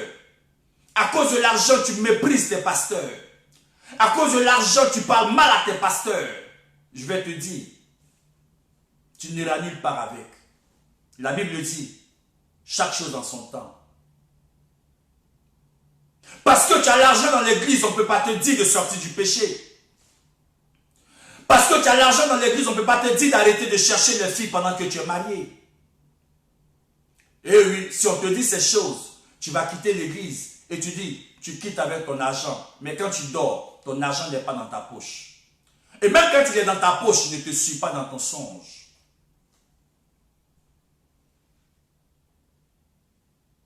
Tu as beau avoir des milliards, frère, mais quand tu dors, tu oublies tes milliards. Quand tu dors, ton argent n'est pas dans ton rêve. Quand tu dors, ton argent n'est pas collé à ton rêve. Tu oublies tout. Tu oublies les enfants.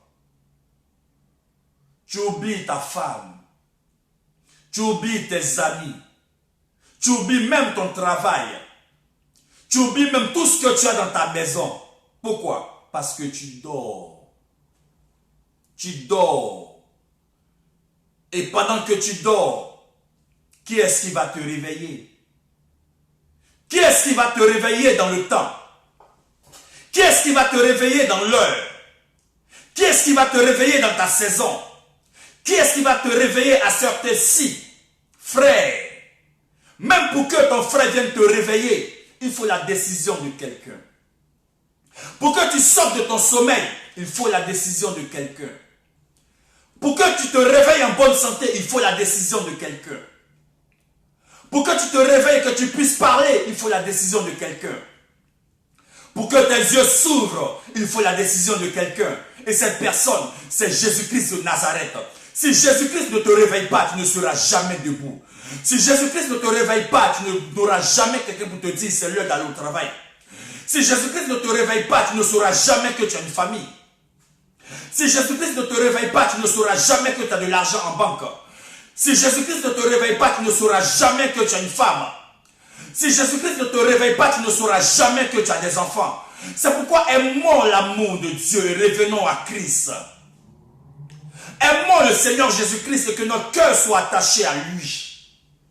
Aimons Jésus-Christ et sortons du mal et acceptons le bien. Aimons Jésus-Christ et marchons dans l'humilité et sortons de l'orgueil. Aimons Jésus-Christ et marchons dans l'amour de Dieu tout en pardonnant les uns les autres.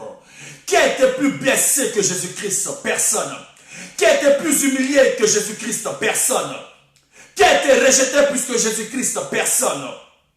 Qui a été flagellé plus que Jésus-Christ? Personne.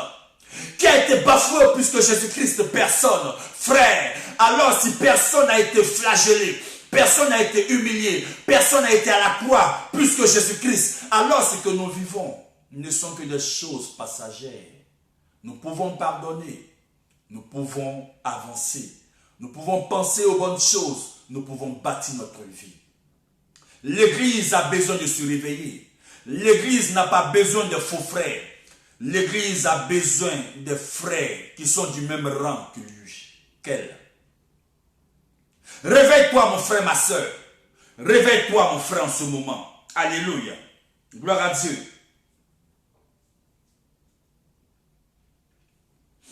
Tout ce que l'homme vit aujourd'hui dans le monde, chacun doit commencer à faire le bilan de sa vie.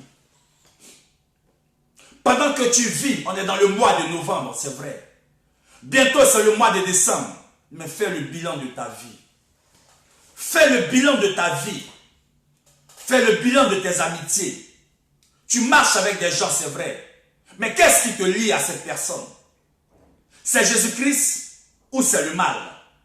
Fais le bilan de ta vie dans ce mois de décembre. Fais le bilan de tes amitiés, de tes rencontres. Je marche avec quelqu'un, mais qu'est-ce qui me lie à cette personne? C'est le mal?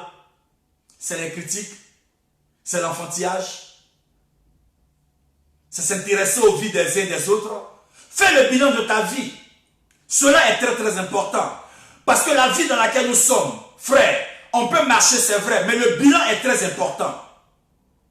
Le bilan de la vie est très important. Je marche avec des gens, c'est vrai, mais qu'est-ce qui nous lie? Qu'est-ce qui nous met ensemble? Est-ce que c'est une vision du royaume de Dieu? Est-ce que c'est la prière? Est-ce que c'est le jeûne? Est-ce que c'est l'intercession? Est-ce que c'est l'amour de Dieu? Ou est-ce que c'est les choses charnelles? Quand mon frère vient me voir, parlons-nous de Dieu ou parlons-nous des uns et des autres, des frères dans le Seigneur? Quand ma soeur vient me voir, parlons-nous de la vie des uns et des autres ou nous parlons dans le but de nous édifier et de grandir avec le Seigneur? Fais le bilan de ta vie spirituelle, de ta relation avec Dieu. Ça fait 2 ans, 3 ans que tu es chrétien. Qu'est-ce que tu as apporté dans le royaume des cieux? Qu'est-ce que ta vie a apporté dans le royaume des cieux? Fais le bilan de ta vie chrétienne. On ne va pas à l'église, voilà l'église, parce que c'est de la religion. On fait des choses parce qu'il faut le faire. Mais nous devons être des êtres spirituels. Emmener notre conscience et notre esprit et épouser les choses du royaume. Et non à marcher en homme charnel. Les chrétiens d'aujourd'hui sont des meilleurs danseurs de l'église. Mais quand il s'agit de prier, ils refusent de prier. Mais quand il s'agit de faire des combats spirituels, ils le font. Mais quand il s'agit de prier pour leur vie, ils ne le font pas. Parce que chacun veut obtenir, mais chacun ne veut pas changer. Et c'est parce qu'on ne veut pas changer que le diable utilise. Le manque de changement là pour encore amener des problèmes dans l'église. Mais si on prie nous-mêmes pour notre vie, pour notre âme, pour notre cœur, Dieu nous changera. Parce qu'on veut changer. Alléluia. Aujourd'hui, disons-nous la vérité. Il faut marcher avec les adorateurs du Seigneur. Ceux qui aiment véritablement Dieu. Ne va pas livrer ta vie à Caïn pour te mettre dans les champs et te tuer. Aujourd'hui, les hommes sont trop dangereux. Il peut te dire des choses, tu penses qu'il te donne de bons conseils. Mais il finira par t'emmener dans la mort. Demandez à Amnon, le fils de David. Amnon avait un ami. Et Amnon était amoureux de sa sœur. Mais cet ami-là lui a donné de mauvais conseils. Et Amnon a fini par mourir. Qui te donne des conseils dans la vie? Qui te parle chaque jour? Qui veut que tu évolues dans la vie? Et même quand des personnes te parlent, discernent chaque mot qui sort de leur bouche. Sont-elles des personnes qui veulent ton bien? Ou sont-elles des personnes qui veulent ta chute? On ne marche pas avec quelqu'un parce que c'est la boisson qui nous lie. On ne marche pas avec quelqu'un parce que la personne me fait des cadeaux. On ne marche pas avec quelqu'un parce que c'est la nourriture qui nous lie. Non. Ce qui doit nous lier, c'est le royaume des cieux. Parce qu'une personne qui épouse la vision du royaume, elle est incapable de te faire du mal. Le monde d'aujourd'hui, frère, le monde d'aujourd'hui, si tu ne sais pas où tu t'assois, les gens vont chercher à te détruire. Tous les témoignages que nous voyons sur la terre, c'est des choses aussi pour ouvrir nos yeux. Frère, Roboam a balayé du revers de la main le conseil des vieillards. Il écoutait le conseil de ses amis d'enfance. Ce n'est pas parce que tu as grandi avec une personne que ses conseils sont utiles à ta vie. Il y a des gens qui ont grandi avec d'autres personnes, mais ils ont donné de mauvais conseils qui les ont fait échouer dans leur vie. La foule prêche Jésus, mais un seul doit le toucher. Alléluia. On est sur cette terre aujourd'hui, cherche à toucher Jésus-Christ. Cherche à toucher Jésus-Christ.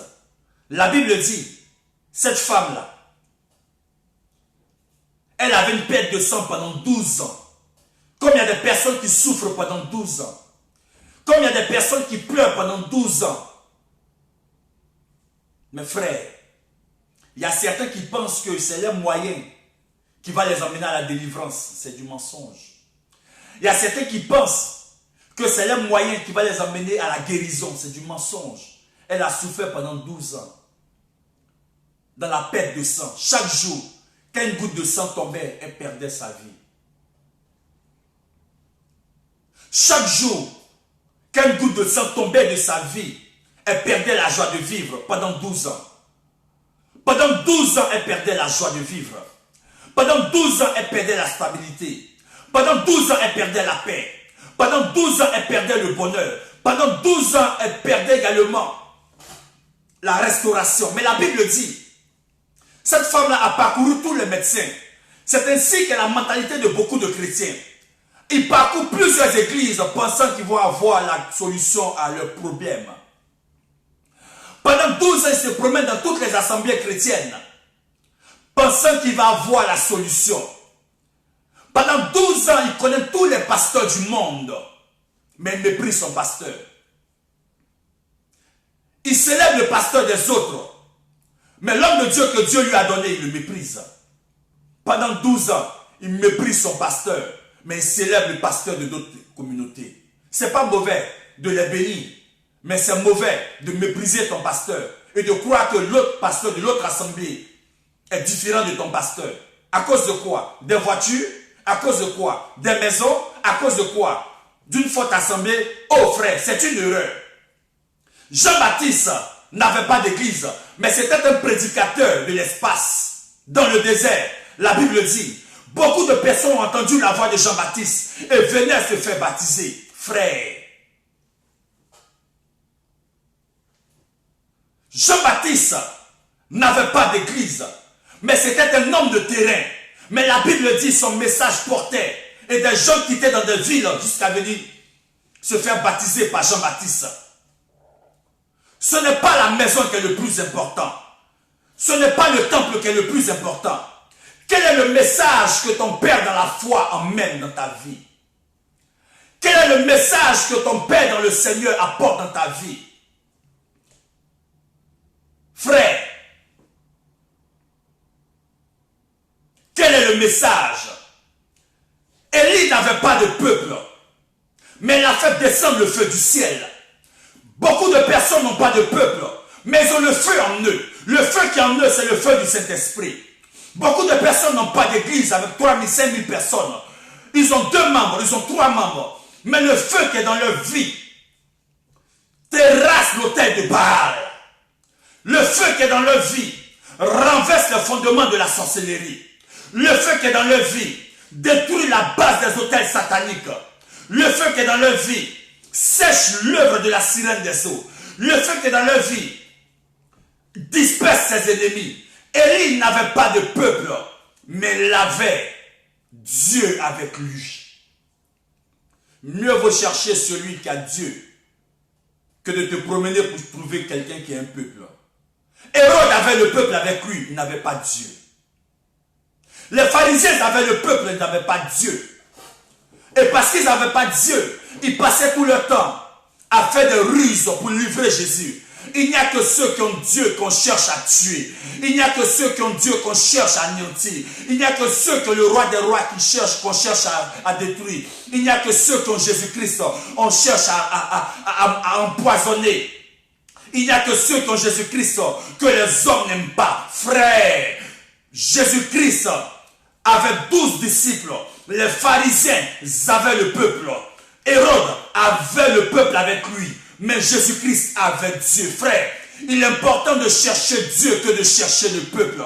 Il est important de chercher Jésus-Christ que de chercher le peuple. Les pharisiens avaient le peuple, mais ils avaient le mensonge.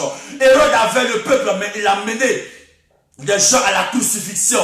Frère, ce n'est pas le peuple qui bâtit une église, mais c'est Dieu qui bâtit sa maison. Ce n'est pas le peuple qui va bâtir ta vie, c'est Christ qui va bâtir ton âme. Ce n'est pas le peuple qui va changer ta vision, c'est Dieu qui changera ta vision morte à une vision riche et vivante. Ce n'est pas le peuple qui va te donner ton mariage. C'est Jésus-Christ qui va te donner ton mariage. Ce n'est pas le peuple qui va te donner la santé. C'est Jésus-Christ qui te donnera la santé. Ce n'est pas le peuple qui te donnera la délivrance. C'est Jésus-Christ qui te donnera la délivrance.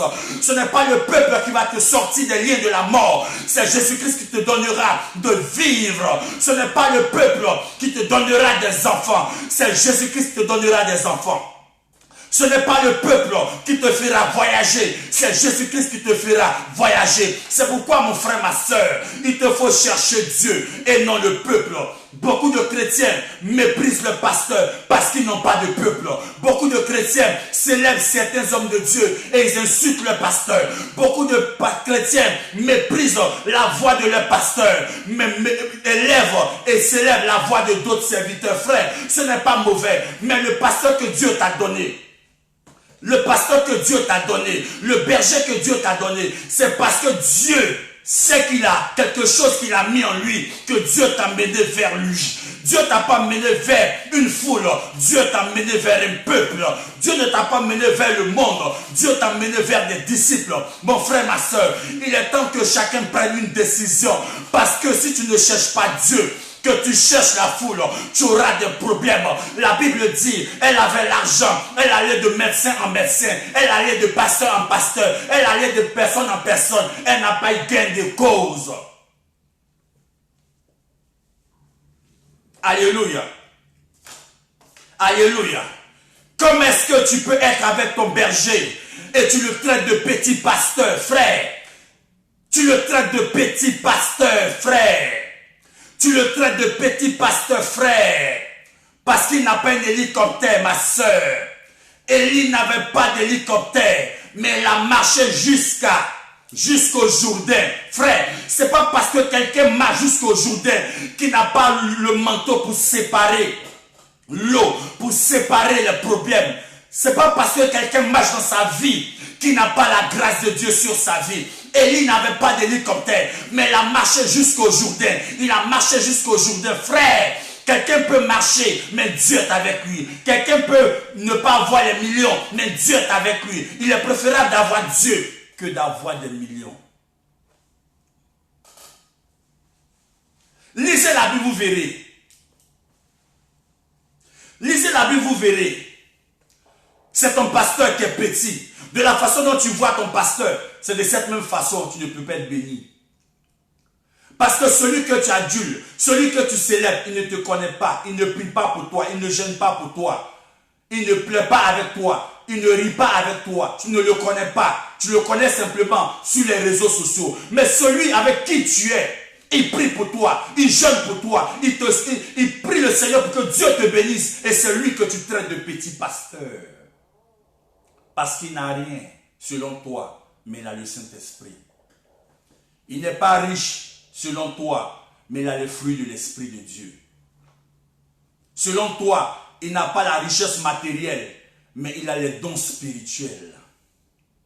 Selon toi, il n'a pas de grande maison, mais il a une couverture spirituelle. Selon toi, il n'a pas le pouvoir du monde, mais il a l'onction du Saint-Esprit. Selon toi, il ne voit pas loin, mais il a les yeux de l'aigle pour voir son salut. Frère, revenons à la vérité. Et ayons de la considération pour ceux-là même qui sont nos bergers.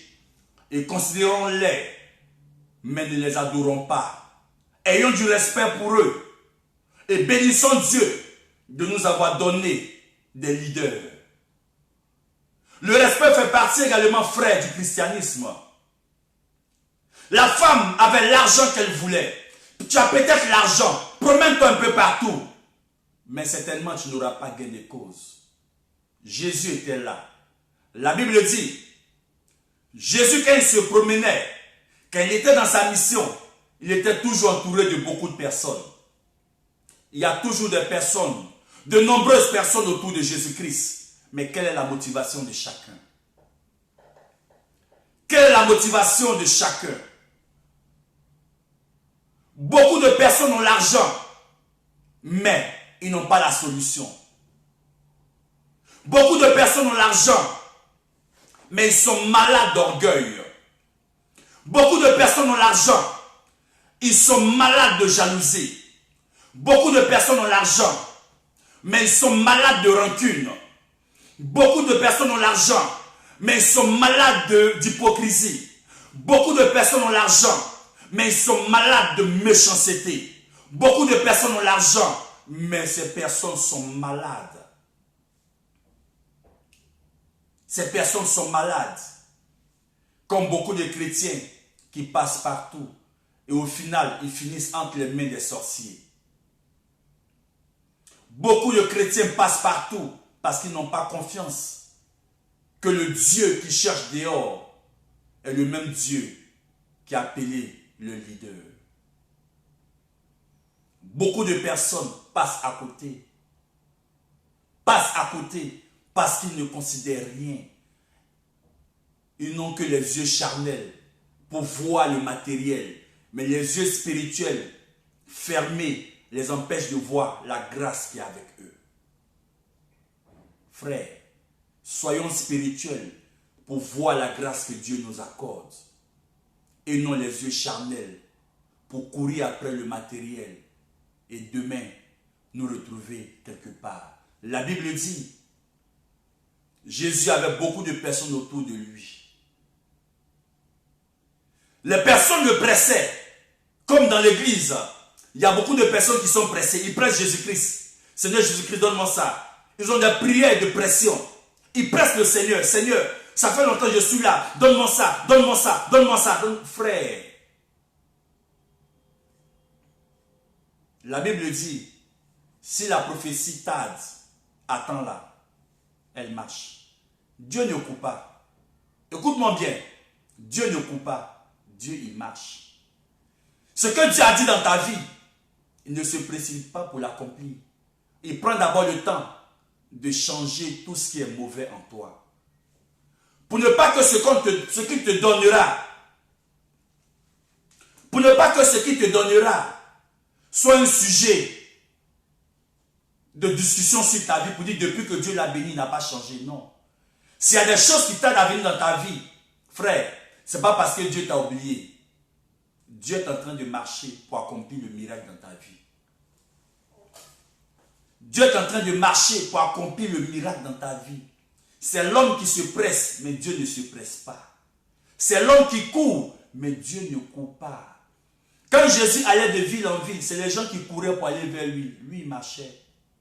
Frère, il faut avoir le regard de l'esprit. Il faut être un homme spirituel. Un chrétien, un homme de Dieu ne doit jamais se précipiter dans sa vie. S'il fait confiance à Dieu, qu'il croit en Dieu. David dit, j'ai été juste. J'ai été jeune. Juste. J'ai aussi vieilli. Mais jamais j'ai manqué de pain. Parce que mon Dieu, là, il bénit toujours ceux qui sont justes. J'ai été jeune, j'ai vieilli. Et je n'ai jamais vu le juste quemander son pain. Frère, Dieu n'est pas comme nous. C'est nous qui pensons que Dieu, il court. Dieu ne court pas. Un homme de Dieu peut être en retard devant les hommes. Et puis quand la saison de Dieu arrive, Dieu le met à la tête. Dieu ne court pas. C'est pourquoi si tu veux que Dieu te bénisse, ne cours pas comme la femme qui avait l'argent. Elle allait de médecin en médecin. Elle n'a rien eu. Mais le jour, elle a entendu parler de Jésus-Christ. Frère, si tu n'as pas entendu parler de Jésus-Christ, tu ne pourras jamais le toucher. Si tu n'as jamais entendu parler de Jésus-Christ, tu ne pourras jamais le toucher. La Bible dit, cette femme-là, elle avait une hémorragie, son sang, elle perdait son sang. Donc chaque jour, c'est sa vie qui partait. Donc pendant que tu te promènes, tu donnes ta vie aux gens. Tu donnes ta vie aux gens. On dit à telle personne ici, vrou, tu t'en vas. On dit à telle personne ici, vrou, tu t'en vas. Tu donnes ta vie à tout le monde. Tout le monde connaît ta vie. Tout le monde connaît ta vie. Ça veut dire que tu es chrétien et puis on connaît ta vie partout. Toute ta vie est dans les cures d'âme de toutes les églises. Tous les pasteurs connaissent ta vie. Tout le monde connaît ta vie. Mais à un moment donné, assois-toi. Et puis réfléchis. Je parle de ma vie à tout le monde, mais rien ne change dans ma vie. Pourquoi? Parce que je ne cherche pas Dieu, je cherche l'homme. C'est pour cela qu'il n'y a pas de miracle. Tu as rempli les fiches de cul d'âme partout.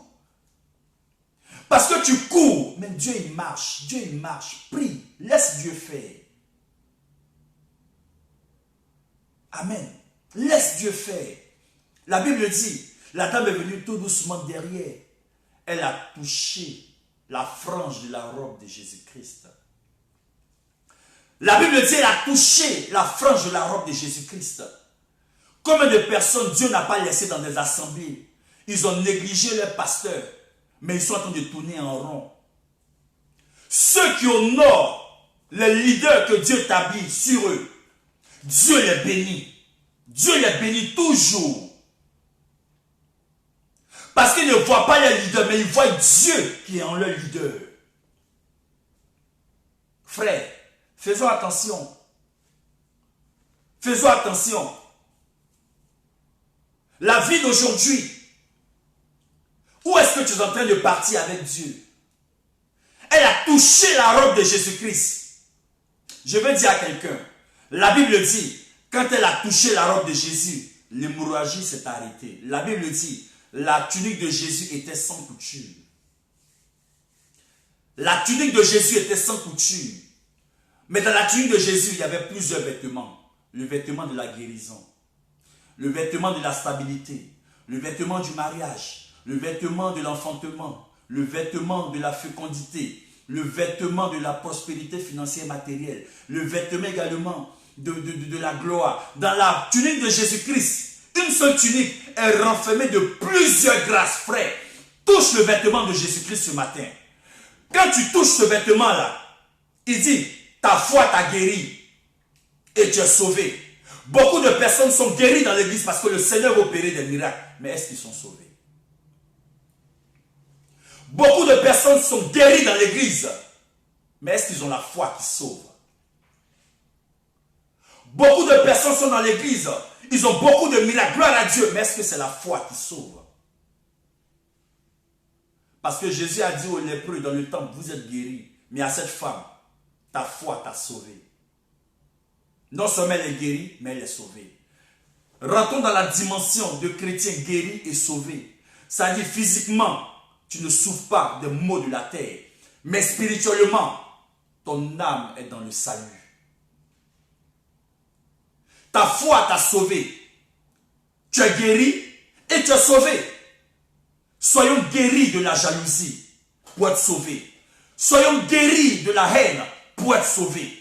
Soyons guéris de l'hypocrisie pour être sauvés. Soyons guéris de la méchanceté, Église, pour être sauvés. Soyons guéris également de la rancune, Église, pour être sauvés. Soyons guéris également de tout ce qui n'est pas pour la gloire de Dieu, pour être sauvés. Parce que pendant 12 ans, chaque goutte de sang qui tombait était sa vie. Le péché te prend la vie chaque jour. Mais l'amour de Dieu restaure ton âme et te donne la vie. Elle a touché Jésus. Touchons le Seigneur Jésus-Christ. Ce matin là où tu te trouves, je prie que tu touches le Seigneur Jésus-Christ. La foule a pressé Jésus-Christ, mais elle a touché. Ne sois pas parmi ceux qui pressent le Seigneur Jésus-Christ parce qu'ils pensent qu'ils sont dans un esprit de concurrence. Non, tu n'es en concurrence avec personne. C'est Dieu qui t'a créé. Tu es né dans une destinée, tu es né dans un chemin. Là où Dieu va avec toi, cherche à toucher Dieu. Ne te presse pas. Parce que la prophétie de Dieu marche, ça marche, ça marche, ça marche. Entretiens le message de Dieu dans ta vie.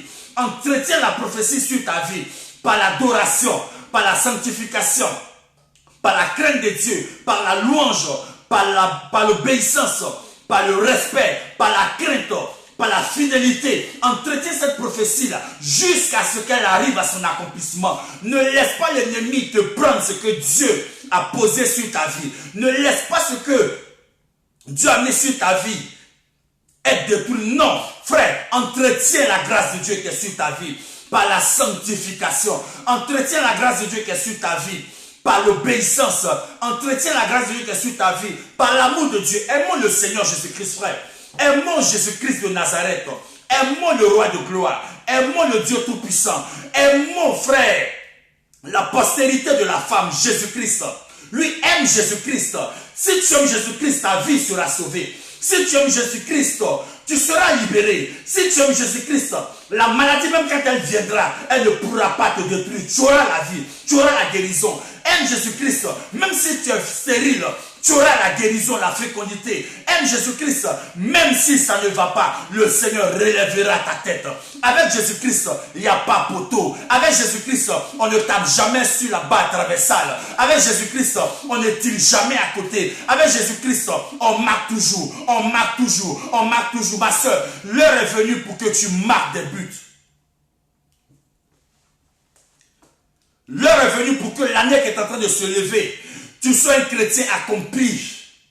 Avec Jésus-Christ, on ne rate jamais. Avec Jésus-Christ, on marque toujours. On marque toujours. On marque toujours. On marque toujours. Je n'ai jamais vu quelqu'un qui adore le Seigneur puis le jouer dans sa vie, frère. C'est pas possible. Si tu es sincère dans ta marche avec Dieu, peu importe le temps que ça va mettre, mais tu ne mourras pas dans la souffrance. Dieu va te restaurer. Prenez le cas d'Abraham. À 75 ans, jusqu'à 100 ans, Dieu lui donne Isaac. Mais Abraham est mort rassasié des jours. Et c'est à cela que Dieu veut que nous parvenions. Rassasiés et mourir de nos jours. Ne laissons personne venir nous distraire. Ne laissons personne décider à notre place. Ne laissons personne voler notre volonté. Ne laissons personne voler notre choix. Non, tu as un choix à faire. Jésus-Christ. Il n'y a pas deux choix. Il n'y a pas deux choix à faire. Un seul choix, Jésus-Christ. Frère, ceux qui ont perdu la vie, on n'est pas mieux qu'eux. Mais Dieu nous fait la grâce de vivre. Cette année, ne laisse personne venir jouer avec ta vie. Ne laisse personne venir jouer avec ta vie. Ce qui retarde la vie d'un homme, c'est toujours passer son temps à régler des conflits, régler des conflits, régler des conflits, régler des conflits. Quand tu passes toute ta vie à régler problème, tu ne peux plus réfléchir. Tu ne peux plus réfléchir. Parce que tu vas réfléchir pour ta vie comment? Puisque tu règles toujours des problèmes. Alors que ceux pour qui tu parles, avec qui tu parles, ce n'est pas des enfants. C'est des adultes. Ils peuvent prendre de bonnes décisions par un conseil et puis changer. Frère, pensons à notre salut, mais pense à ta vie. Beaucoup ont laissé leurs amis les tromper. Aujourd'hui, ils sont dans le regret. C'est ton ami, mais ce n'est pas Dieu. Reviens à Dieu et tu seras béni. Frère, le chemin par lequel tu passes, ce n'est pas la fin. Si c'était la fin, alors Abraham n'allait jamais être béni. Le chemin par lequel tu passes n'est pas une honte. Si c'était la honte, Anne ne serait pas en train d'aller prier dans le temple. Ce n'est pas la honte. Le chemin par lequel tu passes, si c'était les douleurs, Élisabeth n'allait jamais avoir Jean-Baptiste. Chaque chose en son temps. Chaque chose en son temps. Apprenons à connaître Dieu, comment Dieu travaille. On se laisse envahir par la convoitise des gens. Et on pense que parce que d'autres personnes ont telle ou telle chose, nous sommes en retard. Tu n'es pas en retard, frère. Tu n'es pas en retard. Celui que tu envies, est-ce que tu connais le parcours de sa vie? Peut-être qu'il ne va même pas vivre 30 ans, mais il explose pour 28 ans ou 29 ans. À 29 ans, il explose. Tout le monde parle de lui et à 30 ans, il meurt. Pourtant, tu l'as envié. Faisons attention, n'envions pas les gens. La personne que tu dois réveiller en toi, c'est la personne qui dort en toi. La personne que tu dois réveiller, là, c'est la personne qui dort en toi. À force de regarder les autres, toi-même tu t'oublies et tu penses que tu es inutile, frère. L'année 2021, là, il faut sortir des cas des personnes qui pensent qu'elles sont inutiles et réveille-toi. Sors des personnes qui pensent qu'elles ne peuvent pas aller de l'avant, réveille-toi. Sors du cas des personnes qui pensent qu'elles doivent forcément courir pour réussir. Non, marche avec Dieu dans la prière et tu verras. Il y a quelqu'un qui dort en toi, réveille-le. Dieu attend simplement que tu te lèves. Lisez la Bible, vous verrez. Il dit lève-toi, sois éclairé, car ta lumière arrive. Ésaïe 60, lève-toi. Tu ne te lèves pas dans ta vie, comment Dieu peut opérer? Tu ne te lèves pas dans ta vie, comment Dieu peut opérer? Tu dis que tu es chrétien, mais tu ne te lèves jamais. Tu es toujours en train de murmurer. Tu es toujours en train de pleurer. Mais lève-toi dans la prière. Lève-toi. Réveille-toi et lève-toi pour que tu sois béni. Frère, je vais finir par cette histoire. La Bible dit, un jour Jésus-Christ s'est retrouvé dans une maison. Et il y avait tellement de monde à l'entrée de la maison. Il y avait un paralytique, une personne malade, qui ne pouvait pas avoir accès à Jésus-Christ. Et qu'est-ce que les hommes vont faire? Ils vont passer par le toit, ouvrir le toit pour faire descendre le malade. Écoute-moi bien. Ils vont ouvrir le toit pour faire descendre le malade. À un moment donné de ta vie, même quand tu sais dans ta vie que des gens ont mis des barrières autour de toi pour ne pas que tu évolues, ouvre ton esprit, ouvre ta mentalité, enlève la barrière de ton esprit pour voir quelle stratégie tu peux avoir. Les gens étaient à l'entrée, personne ne pouvait rentrer. Ils sont montés par le toit, ils ont fait descendre le malade. Il y a toujours une solution pour chacun d'entre nous. Personne ne peut empêcher quelqu'un d'avoir ce que Dieu a prévu pour sa vie, mais c'est lui-même s'il ne se lève pas. La Bible dit, ils ont levé le toit et puis ils ont fait descendre le malade. Développe ton minds, ouvre ton esprit. Ne regarde jamais les gens pour dire non que les gens m'empêchent, les gens m'empêchent. Personne ne t'empêche. Seulement tu refuses de réfléchir et de laisser Dieu agir. Personne ne t'empêche, personne ne peut t'empêcher. C'est ta pensée qui pense que les gens te bloquent. Personne ne te bloque. Si les gens te bloquaient, tu n'allais jamais aller au travail. Ils allaient toujours mettre une barrière devant ta porte. Mais c'est ta pensée. Quand tu penses que tu es malade, tu seras malade. Quand tu penses que ça ne va pas, rien n'ira. Frère, ouvre le toit de ton esprit. Enlève la barrière là, et puis avance. Que Dieu nous bénisse. Touchons le Seigneur Jésus-Christ. 2021 arrive. Assois-toi. Fais le bilan de ta vie. Et sache avec qui tu dois marcher. Sache qui est la solution de ta vie. Sache prendre de bonnes décisions. Parce que les années passent. Mais l'homme peut vivre dans la répétition de ses actes chaque jour. Un sujet pour lequel tu pries pendant des années, si tu ne prends pas de bonnes décisions, tu vas toujours rester dans le même sujet. Frère, le monde dit, si tu ne m'arranges pas, ne me dérange pas.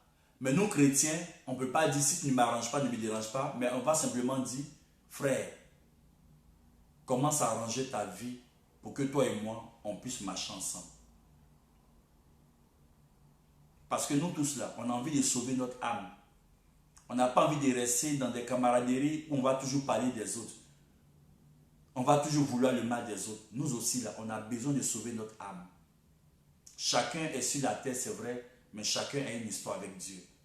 2021, la Bible dit à tes résolutions répond le succès. Tu parles de Jésus à quelqu'un, il t'écoute, gloire à Dieu, il ne t'écoute pas. Continue ton chemin. Prie pour lui dans le secret. Ce n'est pas toi qui vas le faire changer. C'est Jésus-Christ seul qui va le toucher un matin. Que Dieu bénisse nos familles. Que Dieu bénisse nos enfants. Que Dieu nous protège contre toute maladie. Et que le Seigneur surtout fasse que nous puissions voir 2021. Et surtout que nous puissions rentrer dans le mois de décembre. Tout piège, tout plan qui a été fait contre ta vie, contre nos familles dans ce mois de décembre. Que cela soit voie l'échec au nom de Jésus. Que Dieu nous bénisse. Que Dieu nous bénisse. Bon dimanche à chacun d'entre nous. Et je donne une information. Le dimanche prochain, nous démarrons notre culte au niveau de la Briche. 71 rue de la Briche, 93 300 Saint-Denis. Et nous sommes au premier étage de la salle 23 de la Briche. Nous tenons nos cultes tous les dimanches de 10h à 12h30. C'est Dieu qui bénit, c'est Dieu qui fait grâce. Recherchons Dieu que de rechercher les hommes. Si tu cherches Dieu, tu seras béni. Tu cherches les hommes, tu vas souffrir. Bless you et à bientôt. Ciao, ciao. Partage la vidéo si tu as été béni et bénis un frère en lui donnant la vidéo par message. Bless you et à bientôt. Je vous aime.